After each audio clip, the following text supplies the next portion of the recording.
The warrior looked at his opponents and wondered how long these guys would continue to attack him. One of the attackers said it was time to destroy this guy and rushed into the attack again. The young man put his sword forward and put up a good fight. The wounded young man had no intention of giving up, even though there were many enemies and the wounds on his body were bleeding. The young man thought they had made a deal, but he was stabbed in the back. But in any case, he had to protect his master. The guy said he had to hold on with all his might. Help was on the way. His opponent asked if by help he meant these scoundrels. The young man saw that the reinforcements had been destroyed. The villains held the heads of his warriors in their hands. The guy didn't understand how this could have happened. His opponent was the leader of the Mercenary Alliance, the first sword piercing the sky, Dan Chunhak. The alliance leader approached the young man and said that the power of the ice pavilion was truly formidable. They were able to put up a worthy resistance. The young man expressed surprise that his opponent had the courage to be so confident. If he had met the master himself, he would certainly have had serious problems. The warriors were outraged. How dare this scoundrel speak to their master like that? His tongue should be cut out. The warriors declared that this guy would not be forgiven. He would die by their hands right now. A girl appeared on the porch of the house and shouted, ordering them to stop.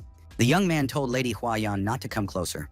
The girl replied that everything was fine and that they should not worry about her. Dan Chunhak ordered his soldiers to step aside. The soldiers formed a circle around the rivals. Huayan stood between them. Dan Chunhak told the girl that not only had she been deceived by these scoundrels, but she had also run away from home. He had never been so disgraced. The man reached out his hand to the girl and said that everyone makes mistakes and can be forgiven. Like her father, he was giving her one last chance to return. Huayan was smart, so she should understand what choice she had to make. Huayan asked if her father would let them live if she returned. Dan Chunhak remained silent in response. But from his gaze, the girl understood that she should not expect mercy from him. Huayan said she understood everything and asked her father for forgiveness. However, she did not reach out her hand to him. The young man shouted, ordering the lady to step back. The leader of the Mercenary Alliance swung his sword and struck his own daughter. Blood gushed from her body. The young man shouted, demanding that Dan Chunhak stop immediately. The alliance leader turned around and said that he no longer had a daughter. The girl collapsed to the ground. Dan Chunhak added that his daughter had fallen under the influence of the orcs. The man declared that their only mission now was to restore the soul of the Central Plains. Dan Chunhak ordered his warriors to restore order here. The young man raised his sword again and began to fend off the attacks of his advancing opponents. He ordered his warriors to fight to the end. Huayan, losing consciousness, thought she had to return and apologize for not being able to keep her word. The master of the North Sea Palace, Sol Mudak, ordered the messenger to repeat his words. The man repeated that the members of the Ice Pavilion, including Lord Bai Mu Yue, who had gone as an envoy to negotiate with the Fighting Alliance, had clashed with the Mercenary Alliance in battle. The messenger added that they had all been destroyed. Sol Mudak rose from his throne and said that this was unforgivable. He would never forgive them and would wipe them off the face of the earth. Sol Mudak ordered everyone to prepare. They were going to the Central Plains. Wounded and bleeding, Dan Chunhak, losing strength, fell to his knees. The warrior, who had suffered multiple wounds, understood that they had been defeated and destroyed. He realized that his inner strength was depleted. Was this really the end? Dan Chunhak told his opponent to just kill him. The Lord of the North Sea Palace silently looked at the wounded man. Sol Mudak asked Dan Chunhak why he had done this to his daughter and for what sins. The wounded warrior laughed and asked if Sol Mudak still did not understand. The leader's daughter had fallen in love with a barbarian like this guy. Wouldn't it be a big mistake to let her live?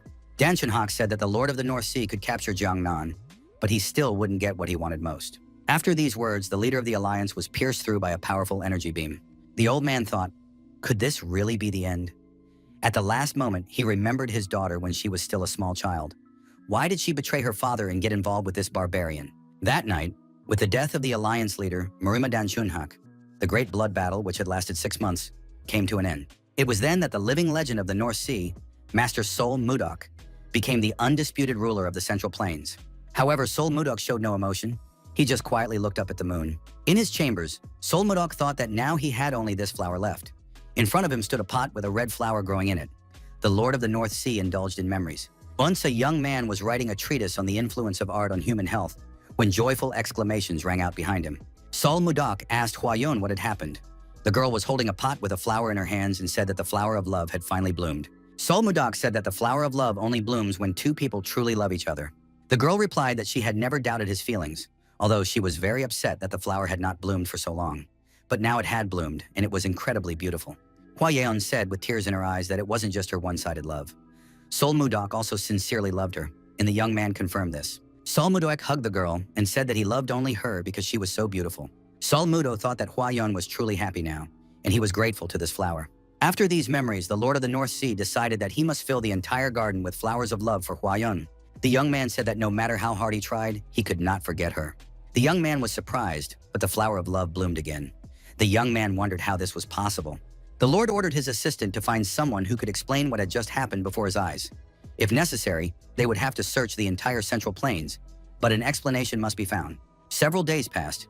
The Manbaksha, who were said to know everything in the world, gathered at the ice palace of the Northern Sea.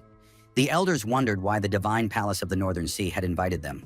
The elders heard a voice from the sky ordering them to appear, and they decided to go outside to see what had happened.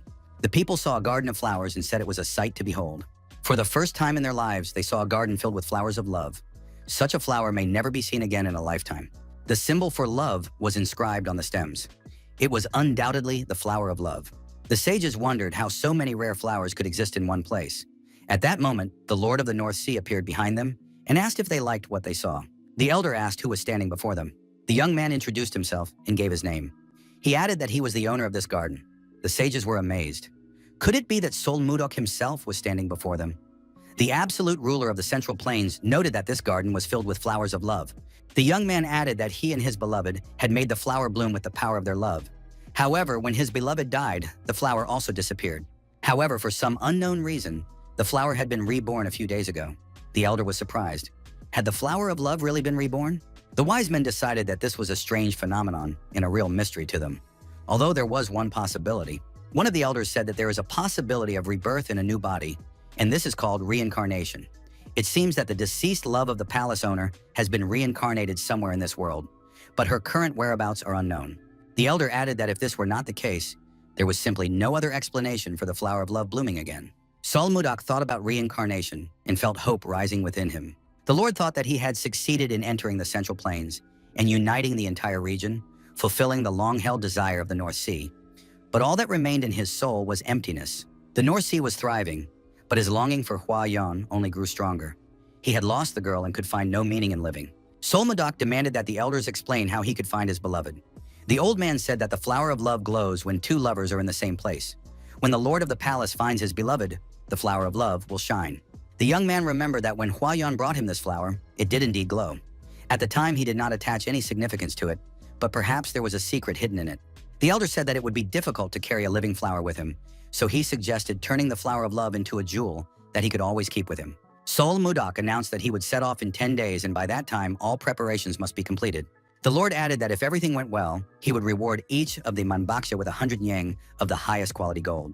Sol Mudok thought he would never see her again, but now there was great hope in his heart. The young man decided that he would never give up this hope and would strive to make it come true. Wherever Hua Yan was, he would follow her even to hell. 10 days later, the ship was sailing full steam ahead in the right direction. A lot of time had passed in the search. Sol Mudok looked at the navigation chart and marked the place where his ship was supposed to arrive. The last place they had not yet searched was Hainan. The young man thought that it had been 3 years and 5 months since he began a search. Having searched the entire central part of the country, he still could not find his beloved.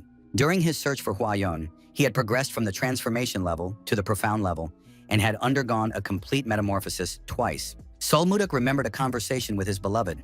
At the time, he did not understand why the girl needed to go. Hua Yan replied that her father had decided to take part in the negotiations. If she went, he would definitely be able to understand her lover's intentions. Sol Mudok replied that it could be a trap. Hua Yan said she wanted to trust her father at least this once. She asked Sol Mudok to let her do so. The young man agreed, but warned her that if she sensed something was wrong, she should leave without hesitation. The girl was heading to Hainan. Hua Yan took something out of her sleeve and told Sol Mudok to take it. It was a memento left to her by her mother. She said that the necklace had the ability to return to the person who gave it. The young man said that this necklace would always guide him back to her. Hua Yan said not to worry, she would never leave him. Sol Mudok thought that he should have stopped her at all costs. A storm broke out at sea. The sailors shouted that everyone should hold on to the ship's railings as tightly as possible and tie themselves with ropes. Sol Mudok thought that the sudden storm was a bad sign. The young man took the appropriate stance and activated the protective key, 1,000-kilogram hammer. A protective sphere formed around Sol Mudok, preventing the destructive effects of the raging sea. The ship rocked violently on the waves, and sailors who were not securely fastened to the ship's railings began to fall into the water. The passengers on board began to call for help. They were women and a child. Sol Mudok decided that something had to be done urgently. A sailor shouted that another huge wave was approaching. It was necessary to hold on tight so as not to be washed away into the sea. Sol Mudok realized that the ship would not withstand such a strong wave again. There was only one way out. The young man decided to use his unique abilities to save the ship. The sailors were surprised. Why had it gotten so cold all of a sudden? Sol Modoc realized that he had to freeze the waves. The ice tunnel was activated. The young man noticed that the necklace had begun to glow. But why now? Suddenly, a powerful beam of light pierced the thick clouds and fell directly on the hero. The sun appeared in the sky, and Sol Modoc was forced to squint. The sailors couldn't believe their eyes. The storm had ended unusually quickly. Land appeared ahead on the course. Sol Modoc felt very weak and did not understand where he was. Why was it so cramped here? Was he in a carriage now? The young man did not understand what he was doing here, because just a moment ago, he had been fighting the storm. Screams came from somewhere.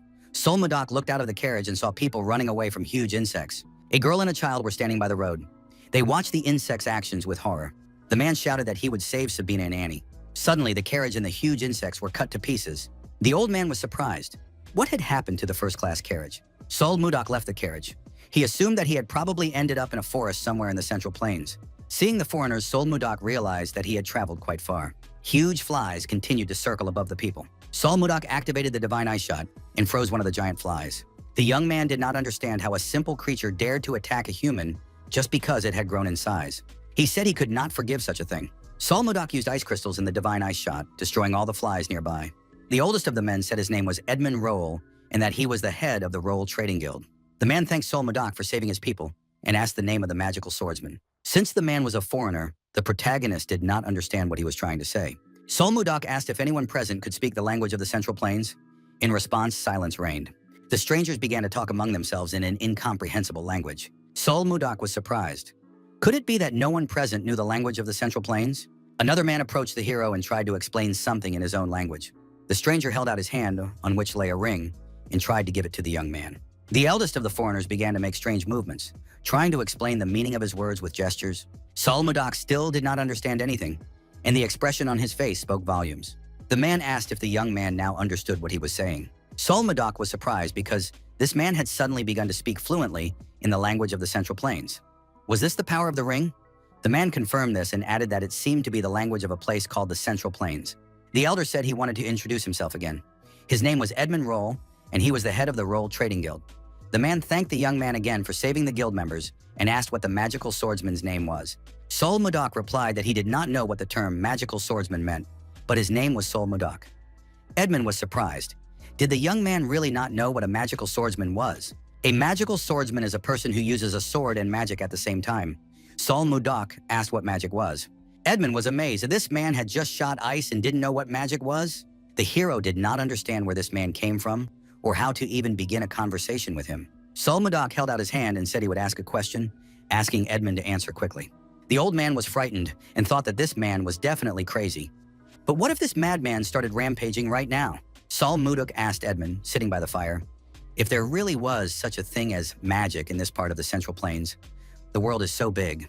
Edmund thought he had finally managed to calm this guy down a little. Mr. Roll asked where exactly the place called the Central Plains was located. Sol Modoc thought that these people had come here without even knowing where they were. Edmund Roll asked what exactly the young man was talking about. Sol Modoc explained that it was strange to ask where the Central Plains were when you were standing on their land. The man thought again that this guy was definitely crazy. Edmund told the swordsman that this was not the Central Plains, but a forest on the way to Barhan, the capital of the Kingdom of Drake. Sol Modoc replied that in his entire life he had never heard anyone call the Central Plains Drake. Edmund didn't look too old, but could he already be senile? Mr. Roll decided that this crazy guy shouldn't be talking like that. The man replied that he was only 50 years old. He was worried about the young man because he kept insisting that this place was the Central Plains. Sol Modoc suggested asking the guy who was constantly watching them from behind a tree. Edmund wondered how Leo had ended up here. Sol Modoc asked the boy if this was the Central Plains. Sol Modoc asked why the boy was silent. Edmund noticed that Leo did not understand a single word. The man held out a ring and told the young man to put it on his finger and say language interpretation. Edmund thought it was a great waste to give such expensive interpretation magic to this crazy boy, but he couldn't let the young man treat him like a feeble-minded old man. Sol Modoc put on the ring, said the necessary words, and felt something incredible. Now the hero understood what these foreigners were saying. He thought it was an amazing spell. Sol Modoc turned to the child and asked his name. The young man replied that his name was Leo. Sol Modoc asked Leo if this was the Central Plains or Drake. Leo asked where the Central Plains were. Leo added that it was a forest located on the way to Barhan, the capital of the Kingdom of Drake. Sol Modoc was surprised, wondering if this boy was also suffering from dementia. The young man asked if Edmund had asked the child to answer that way on purpose. Mr. Roll denied this. He added that if there were still doubts, the other members of the guild could be asked. Sol Modoc thought that if this man said so, then he probably wasn't lying. Did that mean that this really wasn't the Central Plains? Sol Modoc remembered fighting the storm on the ship until the very end. However, when he opened his eyes, he found himself in a carriage. Sol Modoc thought with horror, does this mean that he had been transported through space? Strange thoughts began to visit the hero. Why did this happen to him? Sol Modoc tried to rethink what had happened. Why was he in the kingdom of Drake? Suddenly, an unfamiliar feeling arose in his chest. The young man was surprised by the strange sensation he had just experienced in his chest. Edmund asked if the young man believed him now. Sol Modoc thought that this energy was different from anything he had ever felt before. Mr. Roll asked what had happened and where the young man was going. The hero decided that he needed to verify something. The young man understood that this was pure energy, and it was definitely different from the energy of the Central Plains. Suddenly, the same feeling arose in his chest again. Sol Modoc cried out loudly, his eyes glowing unnaturally. The amount of chi accumulated in his dantian had doubled compared to its normal state. But why was he here and not in the Central Plains? The hero wanted to find Hua Yun as soon as possible. Could it be because of the light that came from the necklace at that moment? Hua Yun said that this necklace could return to the person who gave it to her. The hero assumed that he had come here to meet his beloved. It was the only explanation. Hua Yun must definitely be here. Edmund asked what it was and where the magical swordsman had gone. The young man explained that he had some business to attend to, so he had to leave for a short while. He had one more question. The man wondered why this guy was smiling so unpleasantly. Sol Modoc clarified that, according to a boy named Leo, this place was called Drake. Was that true? Edmund confirmed it. If they continued on their way, they would soon reach Barhan, the capital of this kingdom. The young man asked again where exactly Barhan was located. Leo was surprised that someone could not know where Barhan was. It seemed that this guy had really been trained in the mountains. Leo said that he had heard about such eccentrics many times, but this was the first time he had seen one in person. Sol Modoc replied, that's right. He had been training in the mountains and had only come out into the world today. The young man added that because of this, he did not know what was happening in the world. Barkan, the kingdom of Drake. These were all names of places he had never heard of before. Sol Modoc suggested that since they were foreigners, perhaps he was looking at a country of Western barbarians, which he had only heard about in stories. Another child asked if Mr. Magic Swordsman could teach him something. Sol Modoc asked the boy his name. The child replied that his name was Luffy. Edmund Roll wondered why this guy had suddenly become so friendly. He was a completely unpredictable person. The hero began to study this place and the language spoken here, communicating with Luffy. Sol Modoc couldn't believe it, but it turned out that this wasn't even the country of the Western barbarians. It was a completely different world. Studying the map, the young man thought that the terrain looked very strange.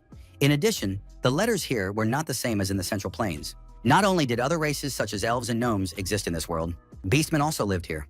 The most powerful creature in this world was the dragon, a winged lizard. Luffy said that warp magic could be used by wizards of the 5th circle and above. To do this, they had to draw a round magic circle on the floor and recite a spell. After that, they could instantly go wherever they wanted. The higher the wizard's abilities, the further he could travel.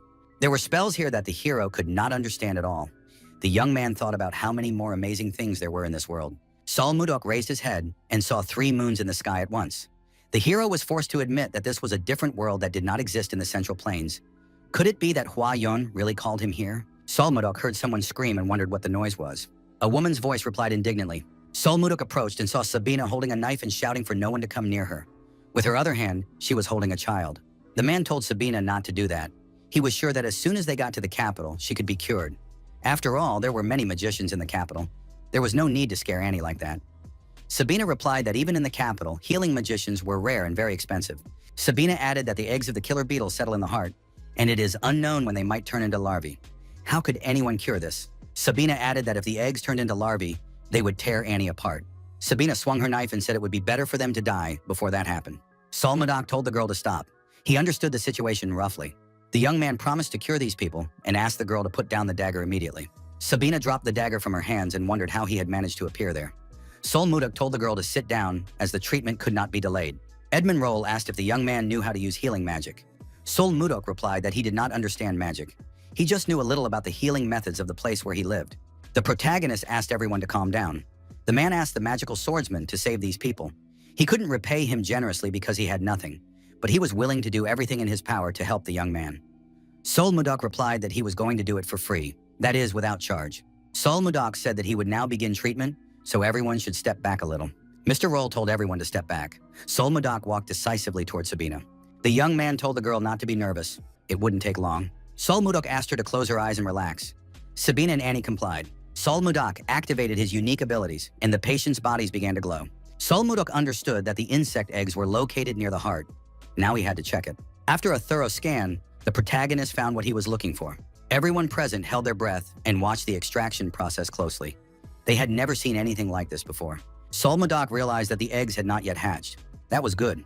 Now it was necessary to control the energy of the impact so as to burn the eggs without damaging the hearts. Sabina and Annie felt heat in their bodies and began to breathe rapidly. After a while, our hero said that everything was ready. Sabina couldn't believe it, but she was glad to hear those words. Solmudok explained that he had removed all the insect eggs, so now everyone could rest easy. Edmund asked if Sabina and Annie were really safe now. Leo asked if it was really over. Solmudok confirmed it all. The young man added that there would be no side effects, so now there was no need to worry. Annie thanked Mr. Magic Swordsman. Sabina said that the young man was their savior. Everyone present bowed and thanked the young man for his excellent treatment. Solmudok, resting under a tree, looked at the night sky and thought that it had been a long day. Solmudok looked at the crystal and said that today he missed Hwayeon even more. He hoped they would be able to meet again soon. The carriages with the people arrived in the capital of Drake. The city walls were visible ahead. Edmund Roll was exhausted from the heat. He said the weather was simply unbearable. The other members of the guild agreed. Luffy offered Mr. Magical Swordsman some water from his flask. Solmudok thanked the boy. The young man tasted the water and realized that it was very warm. How could anyone drink this? Solmudok released a little cold energy, and the flask was immediately covered with frost. Its temperature dropped significantly. Luffy said that it was very hot now and asked if Mr. Magic Swordsman was okay. Solmudok admitted that it was hot, but better than before. The cool water from the chilled flask quenched our hero's thirst. Solmudok handed the flask to the child. The boy was surprised at how cold it was. Solmudok suggested drinking from this flask because such water tastes much better. The boy took a few sips and was satisfied. Such water really quenches thirst and cools the body. Luffy asked if Mr. Magic Swordsman could freeze his flask too. Solmudok thought that this child had been a great help to him, so he couldn't refuse this request. The protagonist activated his ice energy and said that everything was ready. After a while, all the other members of the guild approached our hero, holding out their flasks. As a result, everyone present wanted to get their share of ice water. Solmudok thought it would be easy, but fulfilling this request would cause even more problems. Edmund approached and asked Charles what was going on. He wanted an explanation. Luffy said that Mr. Magic Swordsman had made his water ice cold.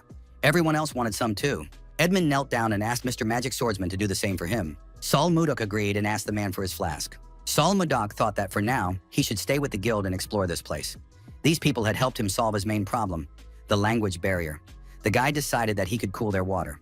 Mr. Roll took a few sips of cold water and sincerely thanked our hero. The man asked how Mr. Magic Swordsman had made the ice. Solmudok was surprised. Was there something wrong? Edmund Roll exclaimed that it was incredibly delicious. He had tried all kinds of ice cream sold on the continent, but this was the first time he had tasted ice cream this delicious. It was truly on a whole other level. Mr. Magic Swordsman was truly delightful. Solmudok replied that he had simply frozen water. What did he mean it tasted different? The man said that when creating ice, the cold properties of mana in the air are usually used to either freeze water directly or collect moisture from the atmosphere. During this process, mana impurities are added to the ice, and it is these impurities that determine the taste of the ice.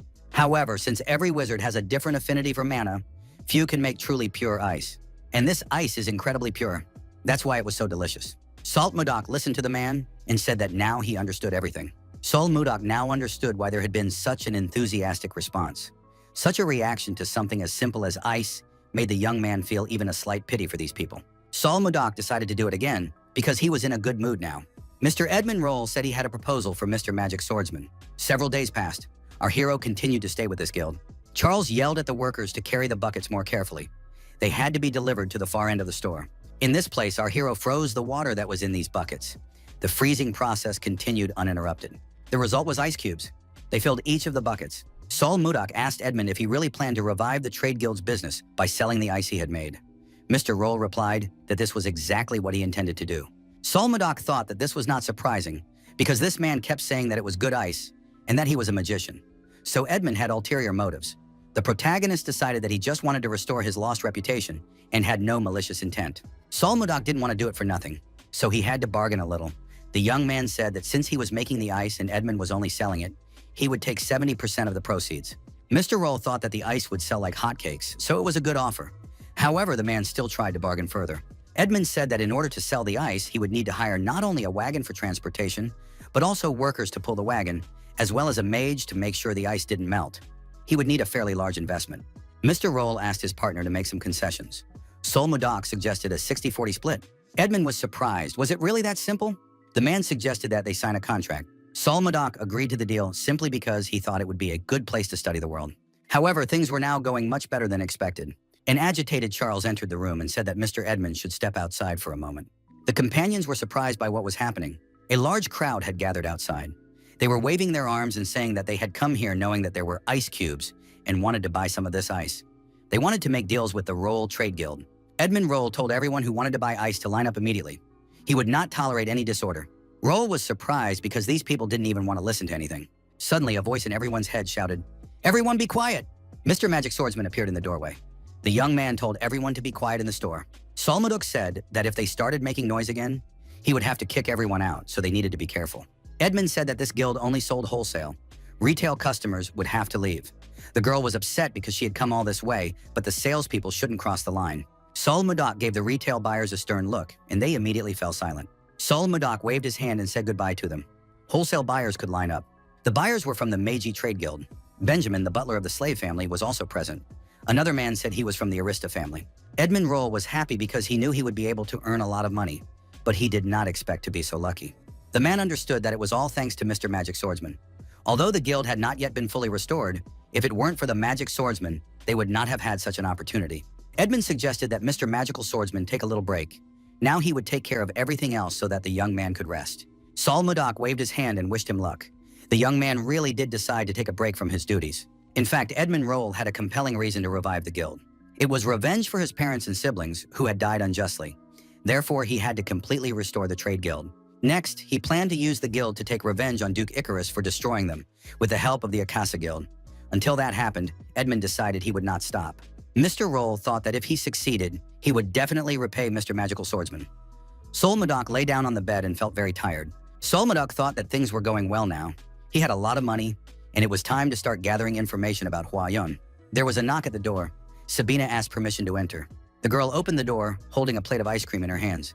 Sol Modoc thought that she was finally here, and it seemed like it was time to eat something. Now our hero began to eat ice cream often. It was a dish made by mixing ice and fruit. It was accidentally invented by a girl named Sabina, whom he had recently met. Sol Modoc thanked her and said he would gladly eat the ice cream. Sabina smiled and wished him bon appetit. Sol Modoc liked this ice cream. It was cold, sweet, and juicy. He could not have imagined that such a taste could exist when he was in the North Sea. The young man had heard that the Roll Trading Guild was popular because of this ice cream. Now he could understand why. Sol Modoc didn't even notice how he ate all the ice cream. He decided that one serving would not be enough. The young man thought that going to get food himself was too much trouble, but there was nothing he could do about it since everyone else was busy. Sol Modoc left the house and was surprised. Why was it so noisy here again? Sabina asked visitors not to do this and to stand in line. One of the young men indignantly asked how she dared to give orders to aristocrats. Another visitor suggested that this girl simply did not know who they were. He demanded that she bring them ice cream immediately. The young man said that they had heard rumors and decided to stop by, so she should be prepared for the consequences if the ice cream turned out to be tasteless. The girl firmly stated that the Roll Trade Guild does not sell ice cream to hooligans. The visitor was outraged at how she dared to tell an aristocrat to stand in line with commoners. The young man said that they already disliked being in the same place as the common people, and now she wanted them to stand in line with them. Did she want to die?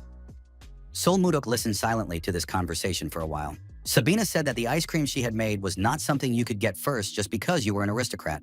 The visitor was again outraged at how she dared to contradict a nobleman. Sabina thought that if something went wrong, the swordsman would save her. The girl said that it was absolutely outrageous. Sabina added that she wanted to explain the rules. The visitor was furious. The young man drew his sword and asked if she really wanted to die. His friend stopped him and told Samuel to calm down, that he should not act rashly. The young man asked if Samuel really wanted to humiliate them. The young man looked intently at Sabina and said that they had come here to eat ice cream. The girl felt his cold gaze on her. She felt as if her heart had frozen.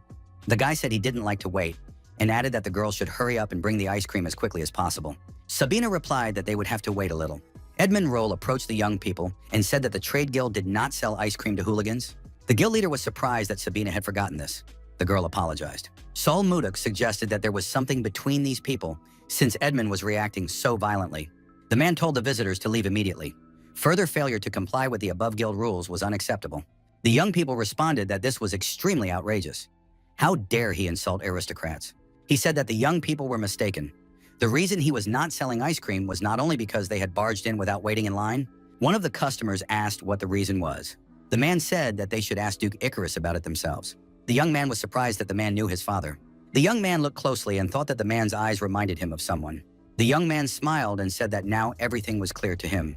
The fallen guild of Roll. The young man's companions were frightened when they saw this smile. It was the same smile that appeared when Justin was angry. Justin drew his sword from its sheath and said that insulting a nobleman was punishable by death. Edmund Roll closed his eyes. He thought that he would not even be able to avenge his family. He was very angry. Suddenly, Sol Mudok appeared in front of Justin and blocked his sword strike. The guild leader opened his eyes and saw a magical swordsman in front of him. Sol Mudok waved his hand and pushed Justin aside. The young man was outraged. How dare he do that? Justin asked if this guy really wanted to die so badly. Sol Mudok wondered why he was bothering with this. After all, he had only come here to eat another serving of ice cream. The protagonist thought that they had simply told the rowdy customer that they would not sell him ice cream, and now he was threatening everyone with violence. It was simply ridiculous. Sol Mudok said that these young people had no manners at all. Justin responded with a curse. Our hero added that he would take the opportunity to teach these young men a good lesson. Justin swung his sword and shouted that this guy would die along with the guild leader. Justin, burning with rage, approached the protagonist and prepared to strike with his sword. Sol Mudok easily dodged his opponent's blows. Laughing, he said that he was not afraid at all. The protagonist dodged the blow once again and said that for such a young age, the guy was doing pretty well. But no matter how much he swung his sword, he would not be able to reach him. Since ancient times, righteousness had been followed by reason, and it was reason that created harmony. If these actions represent the aristocracy, then the aristocracy has no principles. Sol Mudok added that he was not such a narrow-minded person, so today he would personally put this young man's manners in order. Justin was outraged at how the scoundrel dared to speak that way about aristocrats. Sol Mudok declared that it didn't matter what the young man said. Only discipline was needed to learn respect. Justin missed again. The protagonist thought that this reminded him of the Central Plains. He had forgotten how the world worked because of his attachment to Hua Yun. In the end, the truth was that only the strongest survived. Sol Mudok activated his formless Qui and directed it toward his opponent. The shapeless key in the form of an arrow pierced Justin's wrist, forming a hole in his hand. The young man dropped his sword, fell to his knees, bleeding profusely, and cried out that his hand was wounded. Edmund Roll asked in surprise what that was. Sol Mudok approached the frightened young men. The young men shouted for him to stop, otherwise they could not vouch for themselves. Sol Mudok told the injured man that he needed to lie down. Why was he getting up? Justin took his colleague by the shoulder and told him to step aside. Sol Mudok thought that this guy really had a talent for many things, but if he decided to fight, then so be it. The protagonist said he was curious to see how long this guy could last. Even without a weapon, Sol Mudok was able to throw Justin far back again. The armed young men were frightened. One of them told Justin to pull himself together and not do anything stupid. Justin looked at his hand. The wound was healing and shrinking in size. Charles saw this and said he couldn't believe it. The protagonist was surprised. This guy had only taken one hit. Sol Mudok thought that Justin was weaker than he had previously thought. Should he stop? Our hero knew nothing about this world, so he couldn't just destroy people. Justin asked who this man was. Who was he to behave like this? Didn't this stranger know who he was? How dare this stranger treat him, Justin von Icarus, this way? Sol Mudok looked at Justin and thought that this guy was a real fool. He couldn't even assess the situation and was truly possessed by evil. The armed young men said that this stranger would not get away with mocking a nobleman so easily. Sol Mudok looked at the stick lying nearby and thought it would do. Our hero picked up the stick and said that it was an object taken from the void. As he did so, Sol Mudok's eyes lit up strangely. Justin von Icarus thought that he was looking at a magical swordsman. Sol Mudok held the stick in his hands but activated the power of the sword. Our hero declared that now there would be a sword of trial, and for this, the energy of the sword was activated. The hooligans fell to their knees in fear, and terror appeared on their faces. Sol Mudok swung his arm and said that for people like these, a baton was the best medicine. Sol Mudok carried out his plan and beat the young hooligans with a stick. The victims, kneeling on the ground, admitted that they were wrong and asked for forgiveness. They said they would never do it again. Sol Mudok told them to repeat it because he hadn't heard them for some reason. Justin thought that this stranger could definitely deal with them, so he repeated again that he was wrong. He would never repeat the mistake he made today. Sol Mudok thought that, as expected, a club worked well anywhere. The protagonist told the young men to be extremely careful from now on. Edmund and Charles were surprised by the magical swordsman's behavior. They thanked him. In the palace, the king's subjects reported on current affairs. Count Slave said that a report had been received from a subordinate whom he had sent to the kingdom of Serbia a few days ago. King Tomalov III told the count to continue. The count added that the kingdom of Serbia had managed to regain the Blackstone region in the north, which had previously been barren. In addition, there were rumors that the kingdom of Hyson was going to develop the territories beyond the Sahara Desert. Duke Sergio von Icarus said that it was too dangerous for people to live on the other side of the Sahara Desert because of the many monsters that lived there. Was the kingdom taking any measures? The Count replied that he was not sure, but suspected that they might want to lure Ainos to their side. King Tomalov III was very surprised to receive this information. Count Krenz asked if this was really true. Baron Arista asked if they were talking about Ainos, one of the 10 sword masters on the continent. After all, the swordsman had always refused, despite the money he was offered. They say he wanders the continent, never staying in one place. Count Slave did not understand why such a man would go to Hyson. Count Krenz asked if it was not for money, then what was it for? Maybe he had a lover? Count Slave asked who this woman he loved was. Did everyone know her? The Count replied that she was the younger sister of the current king of Hyson, Laird II, Princess Daphrin. Had Laird II really given away his precious younger sister? It seemed that the King of Snakes was beginning to take action. This meant that there were now 2 sword masters in the kingdom of Hyson. Now they would try to expand their territory, which had been established during the reign of Lair I. In the east, the desert nation of Hyson is expanding its territory, and in the south, the trading nation of Serbia is developing its lands. In addition, the Zeva Empire, located across the sea to the west, is also expanding its possessions. We cannot sit idly by. King Tomalov III asked what they should do. He wants to hear everyone's opinion. Duke Icarus said that it would be good for them to expand their territory. The king pointed out that they had no place to expand. The king asked if the Duke meant the other side of the Lazar Mountains, the one to the north. Duke Icarus replied that they had no other choice. The king thought, the northern lands are difficult to develop. Even if they were captured, this part of the earth is useless because of the ice that covers it. That is why everyone is reluctant to move north. It ultimately means being pushed out of the struggle for power over the continent. Sooner or later, someone would be sent north to resolve the issue of territorial expansion. The king suggested ending today's meeting and continuing the discussion on this topic next time. Duke Icarus thought that the Count and His Highness were hiding something. King Tomalov III and Count Slave continued their conversation in private. The king asked if Cotton had made any mistakes recently. The answer was no. The king said that in that case, the Duke was being selfish again. For the past 10 years, he had been sending everyone who rebelled against him to the north. The Count admitted that it was his fault. The king said that this was not true. The Count was the only one of all his subordinates whom he could trust. The king said he had heard about ice cream in the capital. What did Cotton know about it? The Count asked if he was referring to the Roll Trade Guild's ice cream. It was called candy because it tasted sweet, unlike other types of ice cream. The king asked how long the guild's shop had been in business. Count Slave replied that it had been quite a long time. The Count decided that His Majesty wanted to try the ice cream and suggested visiting Roll. The king said that Cotton really knew what he wanted. The Count replied that he was honestly helping His Majesty. King Tomalov III asked when the Count planned to pay them a surprise visit. The children of the Roll Guild asked the magic swordsman to teach them. They must learn magic. If something dangerous happened to the guild, it would be very useful.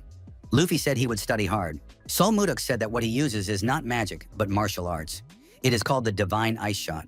The protagonist added that he couldn't teach the children magic that he himself didn't possess. Sabina said that in that case, they were ready to learn martial arts.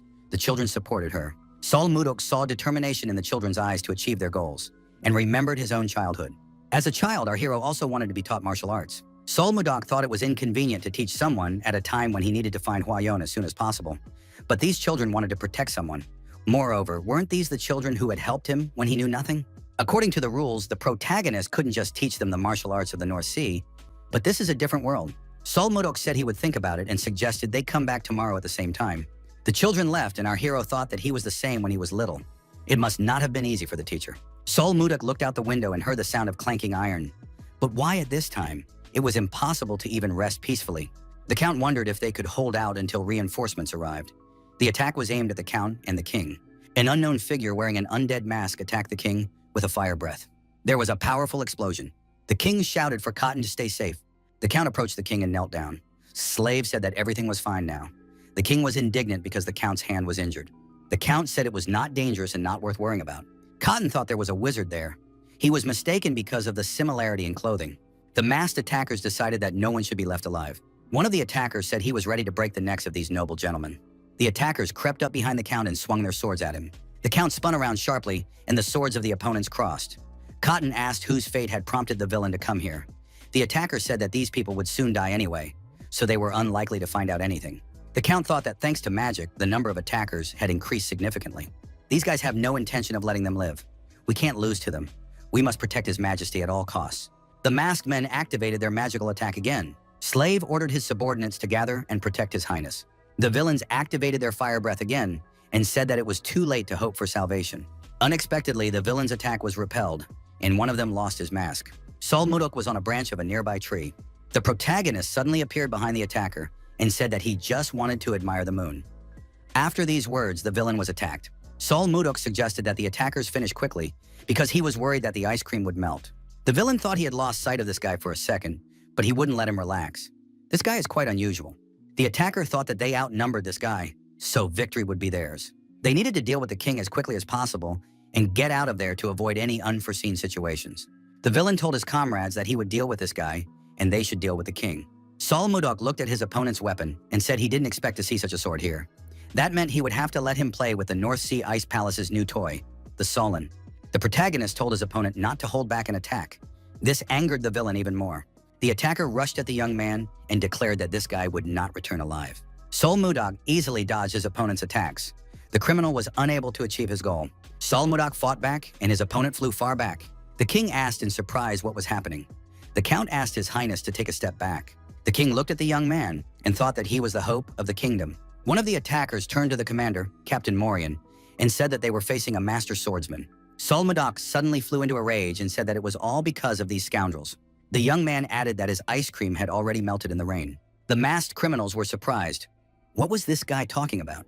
The protagonist said that now he would show them how upset he was about the ice cream. The young man added that he would count to 3. After that, he could not promise that those who remained here would survive. The villains decided that they should not be afraid, that they needed to destroy this guy, and attack from different sides. The villains approached, and Sol Mudok continued to count to 3. On the count of 3, our hero activated his spirit energy defense, and a barrier was erected. The king and the count couldn't believe their eyes. Who was this young man? Sol Mudok said that he had taken revenge on the enemy for the ruined ice cream. After that, the young man simply walked away. The king told the count that he was giving him 1 hour to find this guy. Guild leader Edmund Roll was surprised to learn that children were being taught magic. The assistant confirmed this. Edmund was surprised. After all, you can't learn magic on your own. Could it be that the children were being taught by Mr. Magic Swordsman himself? The young man confirmed this and added that he also wanted to study magic, like most members of the Merchant Guild's families. But why were only children doing this? The guild leader thought the young man was right, but the magical swordsman already had so much work to do. Edmund reasoned that there were many people in the world who wanted to learn magic, but only a few could truly master it. The children were lucky. Mr. Roll asked where the children learned magic. The guildmaster smiled and thought that the day when the guild would take flight might come sooner than he expected. Guildmaster Edmund Rowell approached the young man with a request. Sol Mudok replied that he did not understand what he was talking about. Edmund said that he knew that Mr. Magical Swordsman was teaching children magic. The protagonist understood what the guild members had been gossiping about. Edmund added that he was sincerely grateful and did not know how to thank the magical swordsman for the service. Henry informed the gentleman that he had a visitor. Sol Mudok looked at the guest and saw a young man with eyes full of tears. Sol Mudok told the boy to leave immediately. The young man knelt down and begged the Lord to spare him, Chamberlain. The visitor grabbed our hero by the leg and said that His Majesty had ordered this man to be brought today.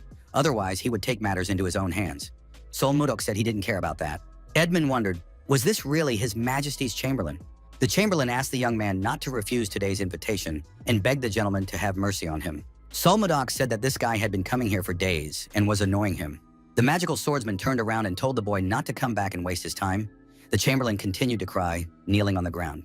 The protagonist did not know if this was the key to solving the mystery of Huayon, but he noticed that some things were coming together. The crystal began to glow again. The young man said that in just 3 years, they had captured the entire region north of the river. Soon, the Central Plains would join them. There was no point in negotiating with these cunning masters of Marima. His interlocutors said that there are times when you have to show your strength. Now is the time to prove that the Ice Palace in the North Sea suppresses its rivals, not only with force. He added that if that didn't work, they would have to demonstrate their power again, and then he would take the initiative into his own hands. Sol Mudok said he understood and agreed with his interlocutor's plan. He added that if they did not cooperate, they would have to attack them. The protagonist thought that on the way to the negotiations, he had met the woman of his destiny, Huayon. That day became the best day of our hero's life. Sol Mudok decided that he should just think about Huayon and not worry too much about such things. However, it was necessary to develop a plan. The children were delighted to see their teacher approaching them. Sol Mudok decided that he needed to think everything through calmly. The king was upset. Had this man refused again? The Chamberlain apologized to His Highness. The king said he was going to thank this man for saving him. The Chamberlain promised to return there the next day. The king asked how many times the young man had already promised this. The king was informed that Princess Eskil wanted to see him. His Majesty ordered the princess to be admitted. He told the Chamberlain that he could leave. The princess appeared at the door. The king told Asile to come in quickly. The princess noticed that the chamberlain had a very unhappy expression on his face. Was something wrong? The king had to tell his daughter everything. The girl was frightened. Was her father all right? Had he been injured? The king replied that he was fine and that she should not worry so much. The princess was surprised. Why had he refused the invitation? His Majesty replied that the young man did not respond to his request. Isil decided that this stranger was indeed a remarkable person. The princess said that the ice cream recently made by the Roll Guild had become a bestseller. The king replied that he had already tried this ice cream once. The wizard of the Roll Guild who created this ice cream was the one who saved him. The king added that realizing this made him want to get this person even more. The princess couldn't forget the feeling she had when she first tasted the ice cream. The girl thought that the magician who created this ice cream was the very person her father was looking for. Was that really the case? The princess looked out the window and saw children happily eating ice cream. Eskel thought, maybe this time she should try to meet this person herself. Sol Mudok looked at his students. He thought that it had only been a few weeks since he started teaching them, but they were already able to radiate energy. The young man saw the sense in this, since the concentration of energy here was much higher than in the Central Plains. The teacher said that they could stop there for now, because they could now control their mana well. They could move on to the next step. The chamberlain approached the magical swordsman again. Behind him was a girl hiding her face under a hood. Sol Mudok wondered why this man was here again. Our hero was very surprised because the necklace began to emit a bright light again. The girl took off her hood and said she was pleased to meet him. Her name was Eskild, and she was the princess of the kingdom of Drake. Sol Mudok thought he had found her. Princess Eskild looked exactly like Hwa-Yun. Sol Mudok continued his conversation with the princess in a nearby cafe. The girl admitted that she had heard that the young man had saved her father's life. Isilde added that her father had invited the young man to the palace as a token of gratitude. The girl asked in surprise why the young man had declined the invitation. The princess added that she had heard the young man refuse several times without mercy. Sol Mudok thought that even the angry expression on his face and the tone of his voice indicated that it was indeed Hwa-Yun. Sol Mudok replied that he understood and asked when he should come to the palace. The protagonist clarified, after all, the princess had come here to invite him, hadn't she? Eskel confirmed this. Sol Mudok asked her to set a date and time for him to arrive at the palace. Isilde replied that the young man would be expected tomorrow at around 11 in the morning. Sol Mudok promised that they would meet at the appointed time and place. Eskild stood up and said that in that case she was leaving. Our hero thought that if he went to the palace tomorrow, he would be able to see this girl.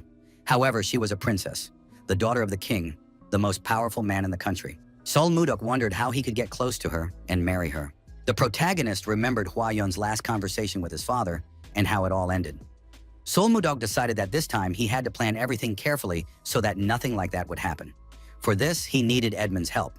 Mr. Magic Swordsman told the guild leader that he wanted to marry Princess Eskild. Mr. Roll decided that the young man had lost his mind. Sol Mudok looked at his interlocutor with such a gaze that the guild leader understood. The young man was not joking. Edmund Roll said that Princess Eskild was the only child of His Majesty's late wife, Queen Swan. She was the only legitimate heir to the throne. Could it be that an unknown foreigner, a warrior without status or position, without a knightly title, wanted to propose to the princess? To become the princess's fiancé, a candidate must be a prince or grand duke from another country, or at least a descendant of a high-ranking noble family in this country. Sol Mudok suggested that if he had the same status or fame, it would be a great help in marrying the princess. Edmund said that Mr. Magical Swordsman simply had to earn it. Sol Mudok said he would try to do so. Mr. Roll was surprised. The guildmaster asked if the young man knew what needed to be guarded in the palace. Sol Mudok asked what exactly. Edmund assumed that his interlocutor did not know and began to search for the necessary literature among the many books. Mr. Roll took out many books and said that these were the basics of etiquette. The guild leader understood that if everything was left as it was and an accident occurred, the guild would suffer damage. Sol Mudok saw that Edmund was radiating energy. The guild leader said that he would thoroughly train the young man. Sol Mudok wondered why Edmund looked so excited. The young man agreed to study etiquette. In the evening of the same day, the training began. Edmund told Mr. Mechnick to sit up straight. Our hero had to listen to lectures all night and all the next day. The protagonist even had to change his clothes to bring his appearance in line with local etiquette. The king was informed that Mr. Magical Swordsman had arrived. Sol Mudok looked at those present and was surprised. Wasn't today the day of the meeting with him? Many sat with dissatisfied looks on their faces. Why were they here at all? Isilde regretted that she had not deliberately scheduled the meeting for such a day. Sol Mudok thought that, judging by her agitated appearance, the girl had not done it on purpose. Justin was surprised and asked his father why this guy was here. Sol Mudok saw Justin and remembered where they had recently met. Justin was angry and cursed at the guest. His father told the young man to shut up immediately. Duke Icarus asked if Justin really wanted to make a fool of himself in front of His Majesty. Justin bowed his head and said he understood. He suggested that his father had his own reasons. The king suggested that this man had been treated badly. Count Slave said he thought so too. His Majesty inquired what had prompted the young man to suddenly accept his invitation. The king added that he was extremely upset. Sol Mudak said there was a reason for this. The young man noted that the Roll Trade Guild currently had a lot of work due to a shortage of workers. Sol Mudak noted that he was the busiest because he had to produce ice. That was why he wanted to prepare the ice in advance and then go to His Majesty. Mr. Magic Swordsman said that today he finally found some free time to accept His Majesty's invitation. The king laughed and said that he had not even thought of such a reason. Ice cream sells like hotcakes, so the young man must indeed be very busy. Sol Mudak said he was grateful to His Majesty for his understanding. The king asked the young man his name. Our hero replied that he had no name. Everyone called him Mr. Magic Swordsman. The king said that he couldn't address the young man that way every time. Isilde suggested that her father come up with a name for this person himself. The girl added that this young man should be given a title. Isilde added that he had saved His Majesty's life. It would be a fitting reward. Duke Icarus said that the princess had an excellent idea. The young man should be thanked for his help. The Duke added that he believed Her Highness's thoughts were truly excellent. Tomalov III said that he could not ignore the man who had saved his life. Therefore, he would grant him a title. The king said that on the evening when he first saw the young man, one word came to mind. His Majesty told the magical swordsman to come forward. Sol Mudak thought that he did not like kneeling, but if it meant he could marry the princess, then of course he would do so. The king said that he would grant the man who saved his life the title of Baron, and along with the name Blizzard. Sol Mudak thought that in the language of this world, this word meant snowstorm. His Majesty added that this would allow the young man to pass on the name to his descendants in the Kingdom of Drake. His Majesty asked Baron Blizzard to stand up. He added that thanks to the Baron, he was still alive, and wanted to thank the young man once again. Sol Mudak said that if something like this happened again, he would do the same thing. Duke Icarus said that Baron Blizzard was the one who saved his life. It would be fair if this man were given an estate befitting his title. The king agreed that this was an unprecedented event for the Baron. However, questions may arise if the Baron receives the estate. Duke Icarus was surprised. Who would dare to oppose the king's order? If such a person were to be found, he would remind them of the importance of His Majesty's order. The king thought that the Duke had a hidden motive for such an action. Those present told the king that they fully agreed with his decision. His Majesty said that in that case, everything was fine. However, he looked at the map and thought, is there any territory that can be given to Baron Blizzard? Duke Icarus said that it was the northern ice lands he had mentioned at the meeting a few days ago. Icarus added that it so happened that they needed a lord to send there. Everything was falling into place. Our hero thought that the name Baron Blizzard and the northern lands went very well together. The young man noticed that he had a good feeling about this. The king understood what the Duke's plan had been from the beginning. Duke Icarus wanted to make this man pay for the damage he had done to his son and his pride. Essel thought, is this the northern lands? After all, it is an icy continent. The girl was upset. Was His Majesty really sending this man there? Baron Blizzard suggested that this man wanted to drive him away because of the incident with his son. Our hero decided not to refuse if he got the land. He decided to use this as an opportunity to strengthen his reputation and reduce the gap in status between them. The guild leader asked if the magical swordsman was really going to the northern lands, where snowstorms rage, avalanches occur, the cold is fierce, and even mana is unstable. The magical swordsman told the guild leader not to worry. He was in good health and would not catch a cold. Edmund was surprised. Was the magical swordsman a Yeti or something similar? Baron Blizzard asked who the Yetis were. Edmund replied that they were a legendary clan that had lived only in the northern regions since ancient times. Outwardly, they resemble humans. But according to legend, they are about 3 meters tall, and because of their height, they are endowed with tremendous strength. They are completely immune to cold and violence. There is a rumor among the people of the kingdom that one inhabitant of the north is equal in strength to 100 inhabitants of other parts of the country. That is why they hate being ruled and do not recognize the existence of leaders. Baron Blizzard said that sounded interesting. The young man added that if he gained the recognition of the northerners, his reputation would rise. However, that was easier said than done. Our hero opened the door and saw the children. What were they doing here? The teacher said that for those who were new to martial arts, the northern lands were dangerous. Sabina said that they still had a lot to learn. If the teacher left, who would teach them magic? Sabina and the children begged the teacher not to leave them. Baron Blizzard looked back and saw Princess Eskil behind him. The Baron asked why the princess was so upset. Essel said she wanted to talk after the children had left. The protagonist turned to the children and said that they could leave now. The children looked at each other, but remained where they were. The teacher asked what they were up to. Sabina said that the teacher should listen to their request. Leo added that if the teacher agreed, they would leave immediately. Baron Blizzard said he agreed to listen to them. The children were delighted and ran off. The princess remarked that the Baron had very energetic students. The young man replied that they were quite rebellious. Baron Blizzard asked the princess if she felt better now. Isilde said she was very sorry. She had asked her father for the title for no reason. However, it was because of this idea that the Baron was now going to the northern lands. The protagonist thought that Hwayeon and Escald were very similar, but he had no idea that they were so similar. Hwayeon also apologized to him for Dan Chun-hak. Our hero remembered the moment when Hwayeon told him that it was all her fault. Baron Blizzard said that if he hadn't received this title, he wouldn't have gone north. Princess Escald repeated that she was truly sorry. The protagonist found the girl very cute. Baron Blizzard turned around and said he had to go. The princess asked how she could calm the Baron down a little. The young man replied that perhaps after he received a good luck charm. Princess Escald was surprised.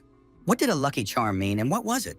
Baron Blizzard explained that it was a kiss filled with sincere concern for another person. The princess jumped back in surprise. Judging by the girl's reaction, the young man decided that he shouldn't have said that. In any case, he needed to go and prepare for his departure. Baron Blizzard asked the princess to forget about this conversation. Isolde was angry. What kind of person was he? He just said he wanted to leave, turned around and walked away. Who does that? The girl asked the young man to stop. The protagonist turned around and asked what was wrong. Baron Blizzard thought that maybe he had done something wrong. The princess decided that this guy's behavior seemed familiar to her. The young man said he didn't want to impose on someone who didn't want him to, so everything was fine. It could just be ignored. The girl grabbed the young man by his clothes and pulled him toward her. The next moment, Princess Isolde kissed Baron Blizzard on the lips. After that, the princess blushed with embarrassment, put her hood up, and ran away. The confused Baron Blizzard remained standing in place. The young man thought that he must return after achieving success. At that moment, the crystal on his chest glowed brightly. Princess Isolde continued to run away, shyly hiding her face. Rumors spread throughout the northern city that a new lord was coming. They say he saved the king's life. For this, he was granted a title and an estate. They say that this man single-handedly defeated 100 enemies in an instant. The men continued to discuss this topic while sitting in the tavern. One of them said that this man was a sixth circle wizard and possessed fencing skills that were on par with a master swordsman. His companion was surprised. Why would such a remarkable man come here? One of the patrons said that it was obvious. This man had fallen out of favor with Duke Icarus. The man added that in any case, these were just rumors. The man said that if this person was frightened enough, he would simply run away from here. The hunters, a man and a woman, were in a snowy forest looking for a wyvern. The woman suddenly screamed. She saw the wyvern jump out of the forest and rush at them. The woman managed to fall into the snow, and the wyvern rushed past. The man, dagger in hand, rushed to the girl and asked if Luna was okay. They were just trying to get some viper eggs. Luna saw the wyvern trying to catch up with the man approaching her. She shouted to Jake that there was danger behind him. Jake looked back and saw the viper's huge mouth behind him. He thought his end had come. Suddenly, the wyvern was attacked by a stranger and fell bleeding onto the snow. The stranger asked if they were all right. Luna, holding Jake, thanked the young man for his help. The guy replied that he had simply done what he had to do as a lord. Our hero turned around and said they would see each other later. Before the girl could recover, their savior had disappeared. She noted that this man was very fast. Jake was surprised and said that the wyvern's eggs had also disappeared. The new lord was in the castle. There was almost no one in the room. The young man was surprised. Why was it empty? Didn't everyone know that today was his inauguration? The assistant apologized to the lord and said he would send messengers to every village again. Baron Blizzard said there was no point in doing so. Even if he sent them, it was unlikely that anyone would come. Our hero understood how they performed their duties. Now he guessed why the lords here changed so often. However, the protagonist had his own path. Several days passed. The man from the tavern was angry and did not understand what was happening. Who was it really? Could the new lord have done this? The hunter acknowledged this and added that he was also upset. He did not expect to be treated this way. However, he had to admit the lord's skill. The hunter noted that it was very quick, and whatever method the lord used, he could not even move when the lord touched his sword. His blows were very sharp, and the pain was indescribable. A man entered the tavern and announced that he had appeared and was now in the town square. The man with the bandage on his head said he would go to the town square. Was the lord already there? His comrades said they believed in Max. He had to put an end to this scoundrel. Baron Blizzard stood in the town square and silently watched the townspeople. There were far more people here than he had expected. Luna recognized the lord as her savior and asked, was it really him? Max approached Luna and asked what she was doing there. The girl was surprised to see her father and replied that she had come because she had seen the crowd gathering. Max said that they were all there because the new lord had arrived. Luna remembered the man's words and understood what he had meant. The girl told her father that there was a man who saved her when she was in danger, stealing the eggs of the ice wyvern. Max thought, could the man who saved his daughter really be the lord? Moreover, he had defeated not an ordinary wyvern, but an ice wyvern with a single blow. This was no easy feat, even for a Caroline warrior. Max thought that as a Caroline warrior, he should acknowledge such a man. However, he couldn't back down now. The warrior extended his hand to the lord and said that his name was Max, and he wanted to greet the greatest warrior of Caroline. The young man replied that he was Baron Blizzard, recently appointed to Caroline, and did not consider himself a great warrior. Max said that he had heard rumors about this man. Was it true that the new lord mercilessly beat people? Baron Blizzard replied that he had only severely reprimanded those who tried to rebel. The Baron asked if Max really wanted to end up in their place. The warrior replied that he did not. Max added that he had a proposal. It is very cold in this part of Caroline, so since ancient times, people have been drinking strong alcohol to cope with the cold. Max asked if the new lord was ready to compete with him in drinking. Baron Blizzard replied that he agreed. Max told the lord to think carefully and make the right decision. It is a very strong drink, capable of rushing blood throughout the body. The Baron replied that he did not care. Baron Blizzard noted that if he won, Max would recognize him as his master and follow him unconditionally. Those around them thought the Baron had completely lost his mind. Who would agree to bet with Max on a drink? Max agreed. Witnesses gathered around the table. The opponents sat opposite each other. There were many mugs of alcohol on the table. Max said that if the Lord wanted to give up, it was not too late to do so. Baron Blizzard said that as a Lord, he could not break his word. It was time to begin. Max was determined and warned the Baron that he would not regret his decision. After a while, a significant number of mugs on the table were empty. Zemyak asked Max if he was okay. It seemed as if Max had just lost consciousness. Max raised his head and said that he was the best drunk in Caroline. Luna asked her father to stop drinking. Max looked at his opponent and realized that his vision was blurry. Baron Blizzard said that they would continue. Max didn't understand why the Lord was still fine. Baron Blizzard said that his opponent should just give up. Max said he would continue and had no intention of giving up. Those present watched Max anxiously as he tried to drink another mug of alcohol. They also looked at Baron Blizzard, who drank another mug without much effort, as if it were ordinary juice. The Lord put the empty mug on the table and said he felt perfectly fine. Perhaps it was because he hadn't drunk alcohol in a long time. Max couldn't hold on and fell off his chair. He was completely drunk and couldn't move. The townspeople were surprised. This couldn't be happening. Had Max really passed out? Baron Blizzard rose from his seat and said that in that case, everyone present should gather at his castle in exactly 5 days. The Lord declared that he wanted to see which of them could keep their promises. At the appointed time, the bridge was lowered and the passage to the Lord's castle was opened. Lord Blizzard sat on his throne and observed those present. The young man looked at the townspeople and said that he had assumed they would not come. However, the local people were good at keeping their promises. Max said that this was self-evident. The Lord added that he was very pleased. Baron Blizzard assumed that everyone knew who he was, so he wanted to get straight to the point. He gave the people 10 days to prepare for the move. The protagonist was surprised. Why couldn't he hear any answers? Luna asked if the Lord really wanted them all to live in this castle. The Baron said he had been misunderstood. Would there be enough room for all the residents in the castle? The young man asked who told them they would live here. Baron Blizzard added that they were now moving north. Over the past 5 days, our hero had wandered around the area and found a good place in the north. At least 10,000 people could live there. Max said that this was where groups of ice cannibals lived. The Lord asked, "Are you talking about those bald guys with bear-like bodies who walk on 2 legs?" Max was surprised. Had Lord Blizzard actually encountered them? The protagonist said that not only had he encountered them, but he had destroyed them all. The Baron added that there was no need to worry. He had prepared everything for the move and found a really great place to live. After the meeting, everyone began to disperse to their homes. The protagonist thought that everything was going according to plan. Someone greeted him from behind. The Lord turned around and saw Luna and Jake in front of him. The young people introduced themselves. Baron Blizzard assumed he knew why they had come. He was just about to call them himself. Jake was surprised. Why did the Baron need them? Blizzard said not to worry, it was nothing important. The Baron told the young people to just follow him. Luna and Jake were extremely surprised when they saw what the Lord showed them. They were baby ice wyverns. Luna said she had guessed as much. The Lord had stolen the eggs for this very purpose. How could he do such a thing when they had worked so hard to obtain them? Baron asked who had saved them that day. Blizzard asked everyone to be quiet as the cubs were sleeping. The Baron said that at first he thought about raising them himself, but they turned out to be noisy. Plus, they eat a lot. Luna said that it was useless to take these hatchlings away. Once they hatched from the eggs, they would recognize the first person they saw as their mother. The protagonist was surprised to hear this. The Lord asked if he should continue to raise these annoying and troublesome creatures. Jake disagreed that wyverns were annoying. Luna said that ice wyverns are larger and more powerful than ordinary ones, and that the Lord has the opportunity to tame them. Jake said that if he were Baron Blizzard, he would tame the wyverns, because they could easily fly to Tenston. The Lord asked where this place was. Luna replied that it was the second capital of the Kingdom of Kaya, located 1,000 kilometers west of Caroline. It was a place where there was literally nothing. The Baron was surprised. Is it really possible to fly so far on wyverns?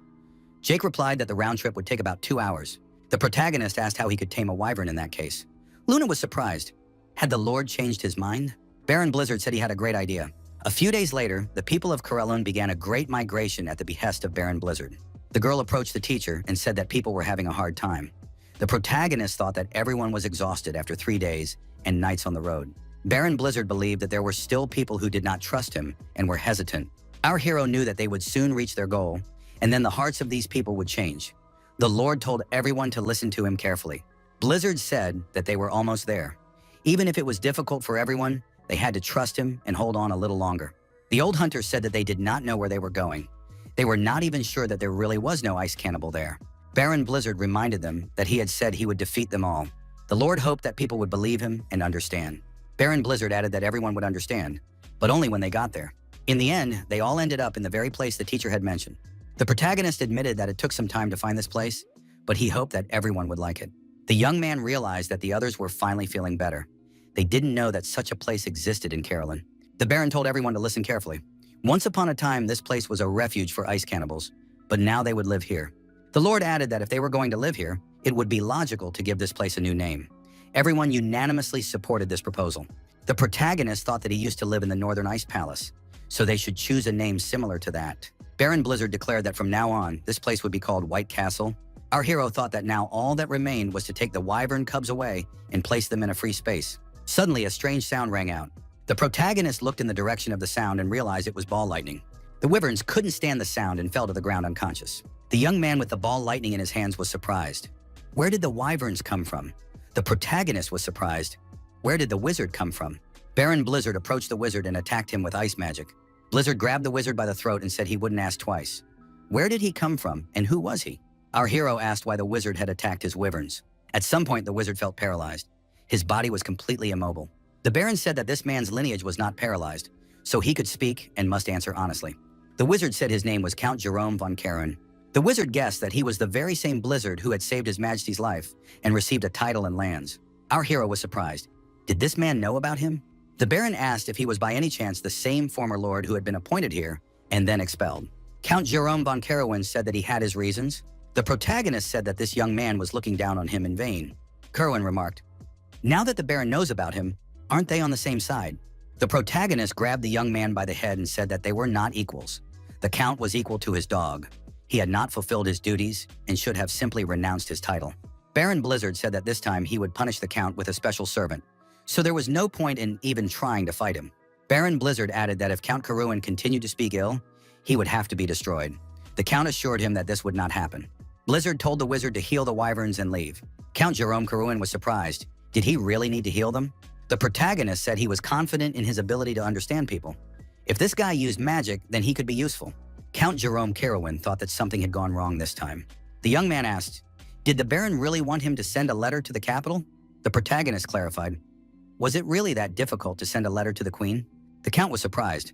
Hadn't the Baron said to send a letter requesting exemption from taxes? Blizzard confirmed this. Right now, this place is too busy trying to make a living. The Count said that other nobles would be against it because, from their point of view, it was unfair. If this bill were passed, would they threaten His Majesty with non-payment of taxes, claiming that their conditions were no better?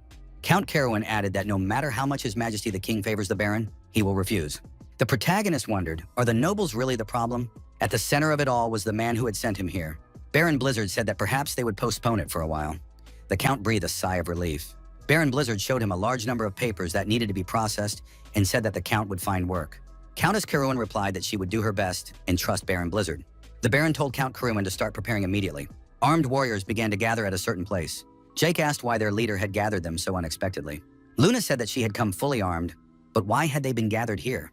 Baron Blizzard said he would explain everything now. From now on, they would go hunting for ice wyverns. Their goal was to obtain ice wyvern eggs. The Lord said that for safety reasons, they would be divided into teams of 30. They must focus on stealing the eggs. Even one would be enough. The Baron added that if the mission is successful, the warriors will receive an additional reward. The winning team will receive an extra 100 gold coins. The warrior said that this was a huge sum, one that he could never have earned in his entire life. Could they really receive such a reward? Carolyn's warriors couldn't believe that the Baron would be willing to pay so many coins. Blizzard said he never makes empty promises. The main thing is for the warriors to complete the task. The Baron told Count Jerome Kerwin that over the next 10 days he would be watching each team and looking for useful guys. Later, these guys would be used for other purposes. Jerome asked, was the Baron thinking of creating a knightly order? Baron Blizzard thought, did he say something wrong? After all, every lord has at least one order of knights. They say that the Lion Knights of the Duchy of Icarus are especially powerful. They are so strong that they would not lose even in a battle with the Royal Knights. The protagonist thought that this time he would make his army bigger and more powerful than the Snow Ice Squad because he couldn't lose Hua-Yan a second time. Baron Blizzard announced to the soldiers that they were going on an expedition. The Ice Wyvern was very aggressive. The warriors attacked the Wyvern from all sides. Each of them wanted to receive the reward for the eggs. Max shouted for the second squad to immediately pull the net. The net was thrown, and the Ice Wyvern was trapped. Baron Blizzard said that the attack looked good. Count Jerome noted that the warriors had been hunting for several days, and now their hands and feet would work in a perfect sync. Jerome thought that it would never have occurred to him to steal an Ice Wyvern egg and raise it from infancy. If all went well, they could make a lot of money transporting and selling the spoils of the hunt, such as skin and bones. They would be delivered to distant cities by Ice Wyverns. Count Jerome imagined Ice Wyverns unloading at seaports. Baron Blizzard praised everyone. If there were many Ice Wyvern eggs after this hunt, everyone would receive a great reward. After these words, the warriors continued the hunt with even greater enthusiasm. Jerome thought that by uniting the unruly warriors of Carolyn into a single entity, amazing things could be achieved.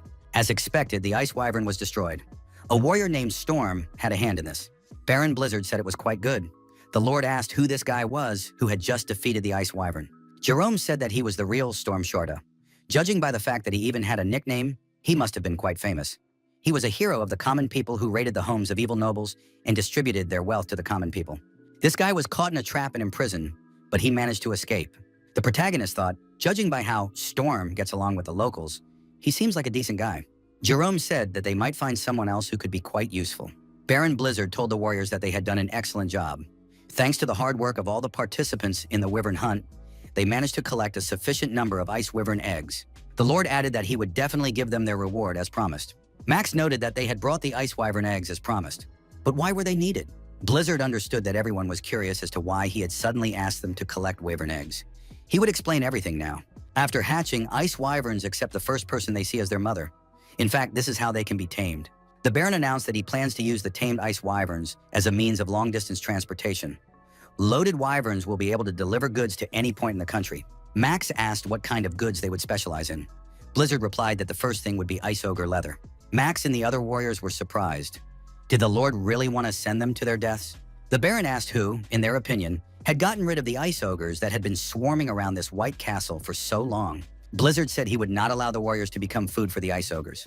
The warriors understood that the situation was now definitely different from before. Jake and the others felt a surge of courage. They declared that they would follow their Lord. One of the warriors told the teacher about the misfortune that had befallen them. The warrior said that Sister Sabina was feeling very ill. The brothers tried to help the girl and cover her with clothes to prevent her from getting cold. Sabina had a fever and thanked Luffy for his support. The younger brother and sister told Sabina to hang in there, assuring her that the teacher would come to her aid soon. Baron Blizzard did indeed appear and said he wanted to examine Sabina. The girl admitted that she was very cold. Blizzard realized that the situation was more serious than he had previously thought. The Baron asked the children what had happened to Sabina. Luffy explained that while helping Mr. Osborne find a place to build a pen for the baby Ice Wyverns, they discovered a huge flower field full of ice flowers that they had only seen in books. Sabina wanted to show these flowers to her teacher and picked them, thinking that Baron Blizzard would like them. They returned with the flowers and Sabina, exhausted, fell to the ground. After that, she lost consciousness. Luffy asked the teacher what they should do now to calm the children down and prevent anything bad from happening. The protagonist took the ice flower from the girl's hand. He looked at the plant and thought, "Isn't this a snow flower?" So these were the ice flowers the children had told him about. The protagonist realized that this was the only elixir of the North Sea in the Central Plains. How could these flowers have ended up in this world? The teacher told Leo to take Sabina in his arms and follow him. They had to hurry and go to the training ground. The young people went to the training ground. Leo carefully laid Sabina on the couch. Blizzard announced that he would begin treatment immediately, so children were strictly forbidden from approaching the ward until permission was granted. The protagonist thought that in this world, the snow flower was called the ice flower. In this world, it is known as the mysterious flower, which emits only cold air. But in the North Sea, where Saul Mudok lived, the fruits of this flower are an unsurpassed elixir. Due to the extreme cold, it can be difficult to harvest the fruits of this flower. However, for our hero who is well-versed in ice ki, this is not a problem. The protagonist thought that Sabina had fainted because her ice ki was not strong enough to withstand the cold. Our hero put the fruit of the ice flower in the girl's mouth and called her name. Sabina opened her eyes and looked around in surprise. How did she get here? The teacher said that when the girl finally woke up, she should sit up straight and try to direct her ki. Sabina, with her eyes closed, began to do what the teacher asked of her. Blizzard noticed that the cold ki in the girl's body was perfectly condensed into internal energy. All this happened without any side effects. Sabina, exhausted, lay down on the couch again and simply fell asleep. The The protagonist thought that her internal energy had increased significantly compared to her previous state. The effect was better than expected. If this continued, it would be possible to increase the intensity of the training. Before Sabina woke up completely, it would be necessary to visit the Field of Flowers together. After a good rest, Sabina woke up and asked where her teacher was. After collecting the ice wyvern eggs in the White Castle, a large-scale reorganization began. First, Saul Mudok checked the list compiled by Jerome and organized his elite knights, the Baran Knights squad. Baron Blizzard said he would not say much, but would simply make these warriors his knights, the Knights of Baran. Short, who showed the best results in all aspects, was appointed captain of the squad. After that, with the help of Sol Mudok, schools and hospitals were built. Restaurants, bars, shops, and other establishments were also built. Sol Mudok also rotated people into positions according to their talents. Osborne was appointed to the White Castle Security Service, and Jerome became the protagonist's assistant.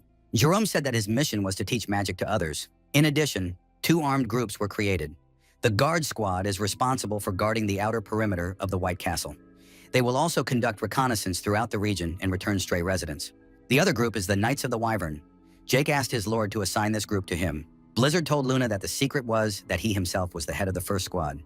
Luna would perform his duties. Several days passed. Jerome was behind schedule and thought he should ask my lord to lighten his load. Jerome entered the room and apologized for being late. Max said they had just started. Jerome saw Sabina and was surprised. Why was she here since she had been sick just recently? Baron Blizzard told his assistant to sit down quickly, as they had very little time. Osborne continued his report. The young man noted that not much time had passed since the formation of the Guard Squad, but there were already more than 20 people in prison. The problem was that more than half of them were fugitives who had come from outside. Max told the Lord that they were clearly criminals. They all needed to be arrested and put in the castle so that they would no longer cause trouble. Jake supported this idea. Blizzard noted that in that case, they should be arrested first, as the main instigators of the uprising, which led to the unjustified expulsion of such a capable former leader as Jerome. Max said that was completely different. It was self-defense to protect Coeurlan's autonomy from the central nobility. Max realized he was wrong and apologized to Nightstorm for his words. Storm expressed his hope that Max would never forget the reasons for the suffering of ordinary people.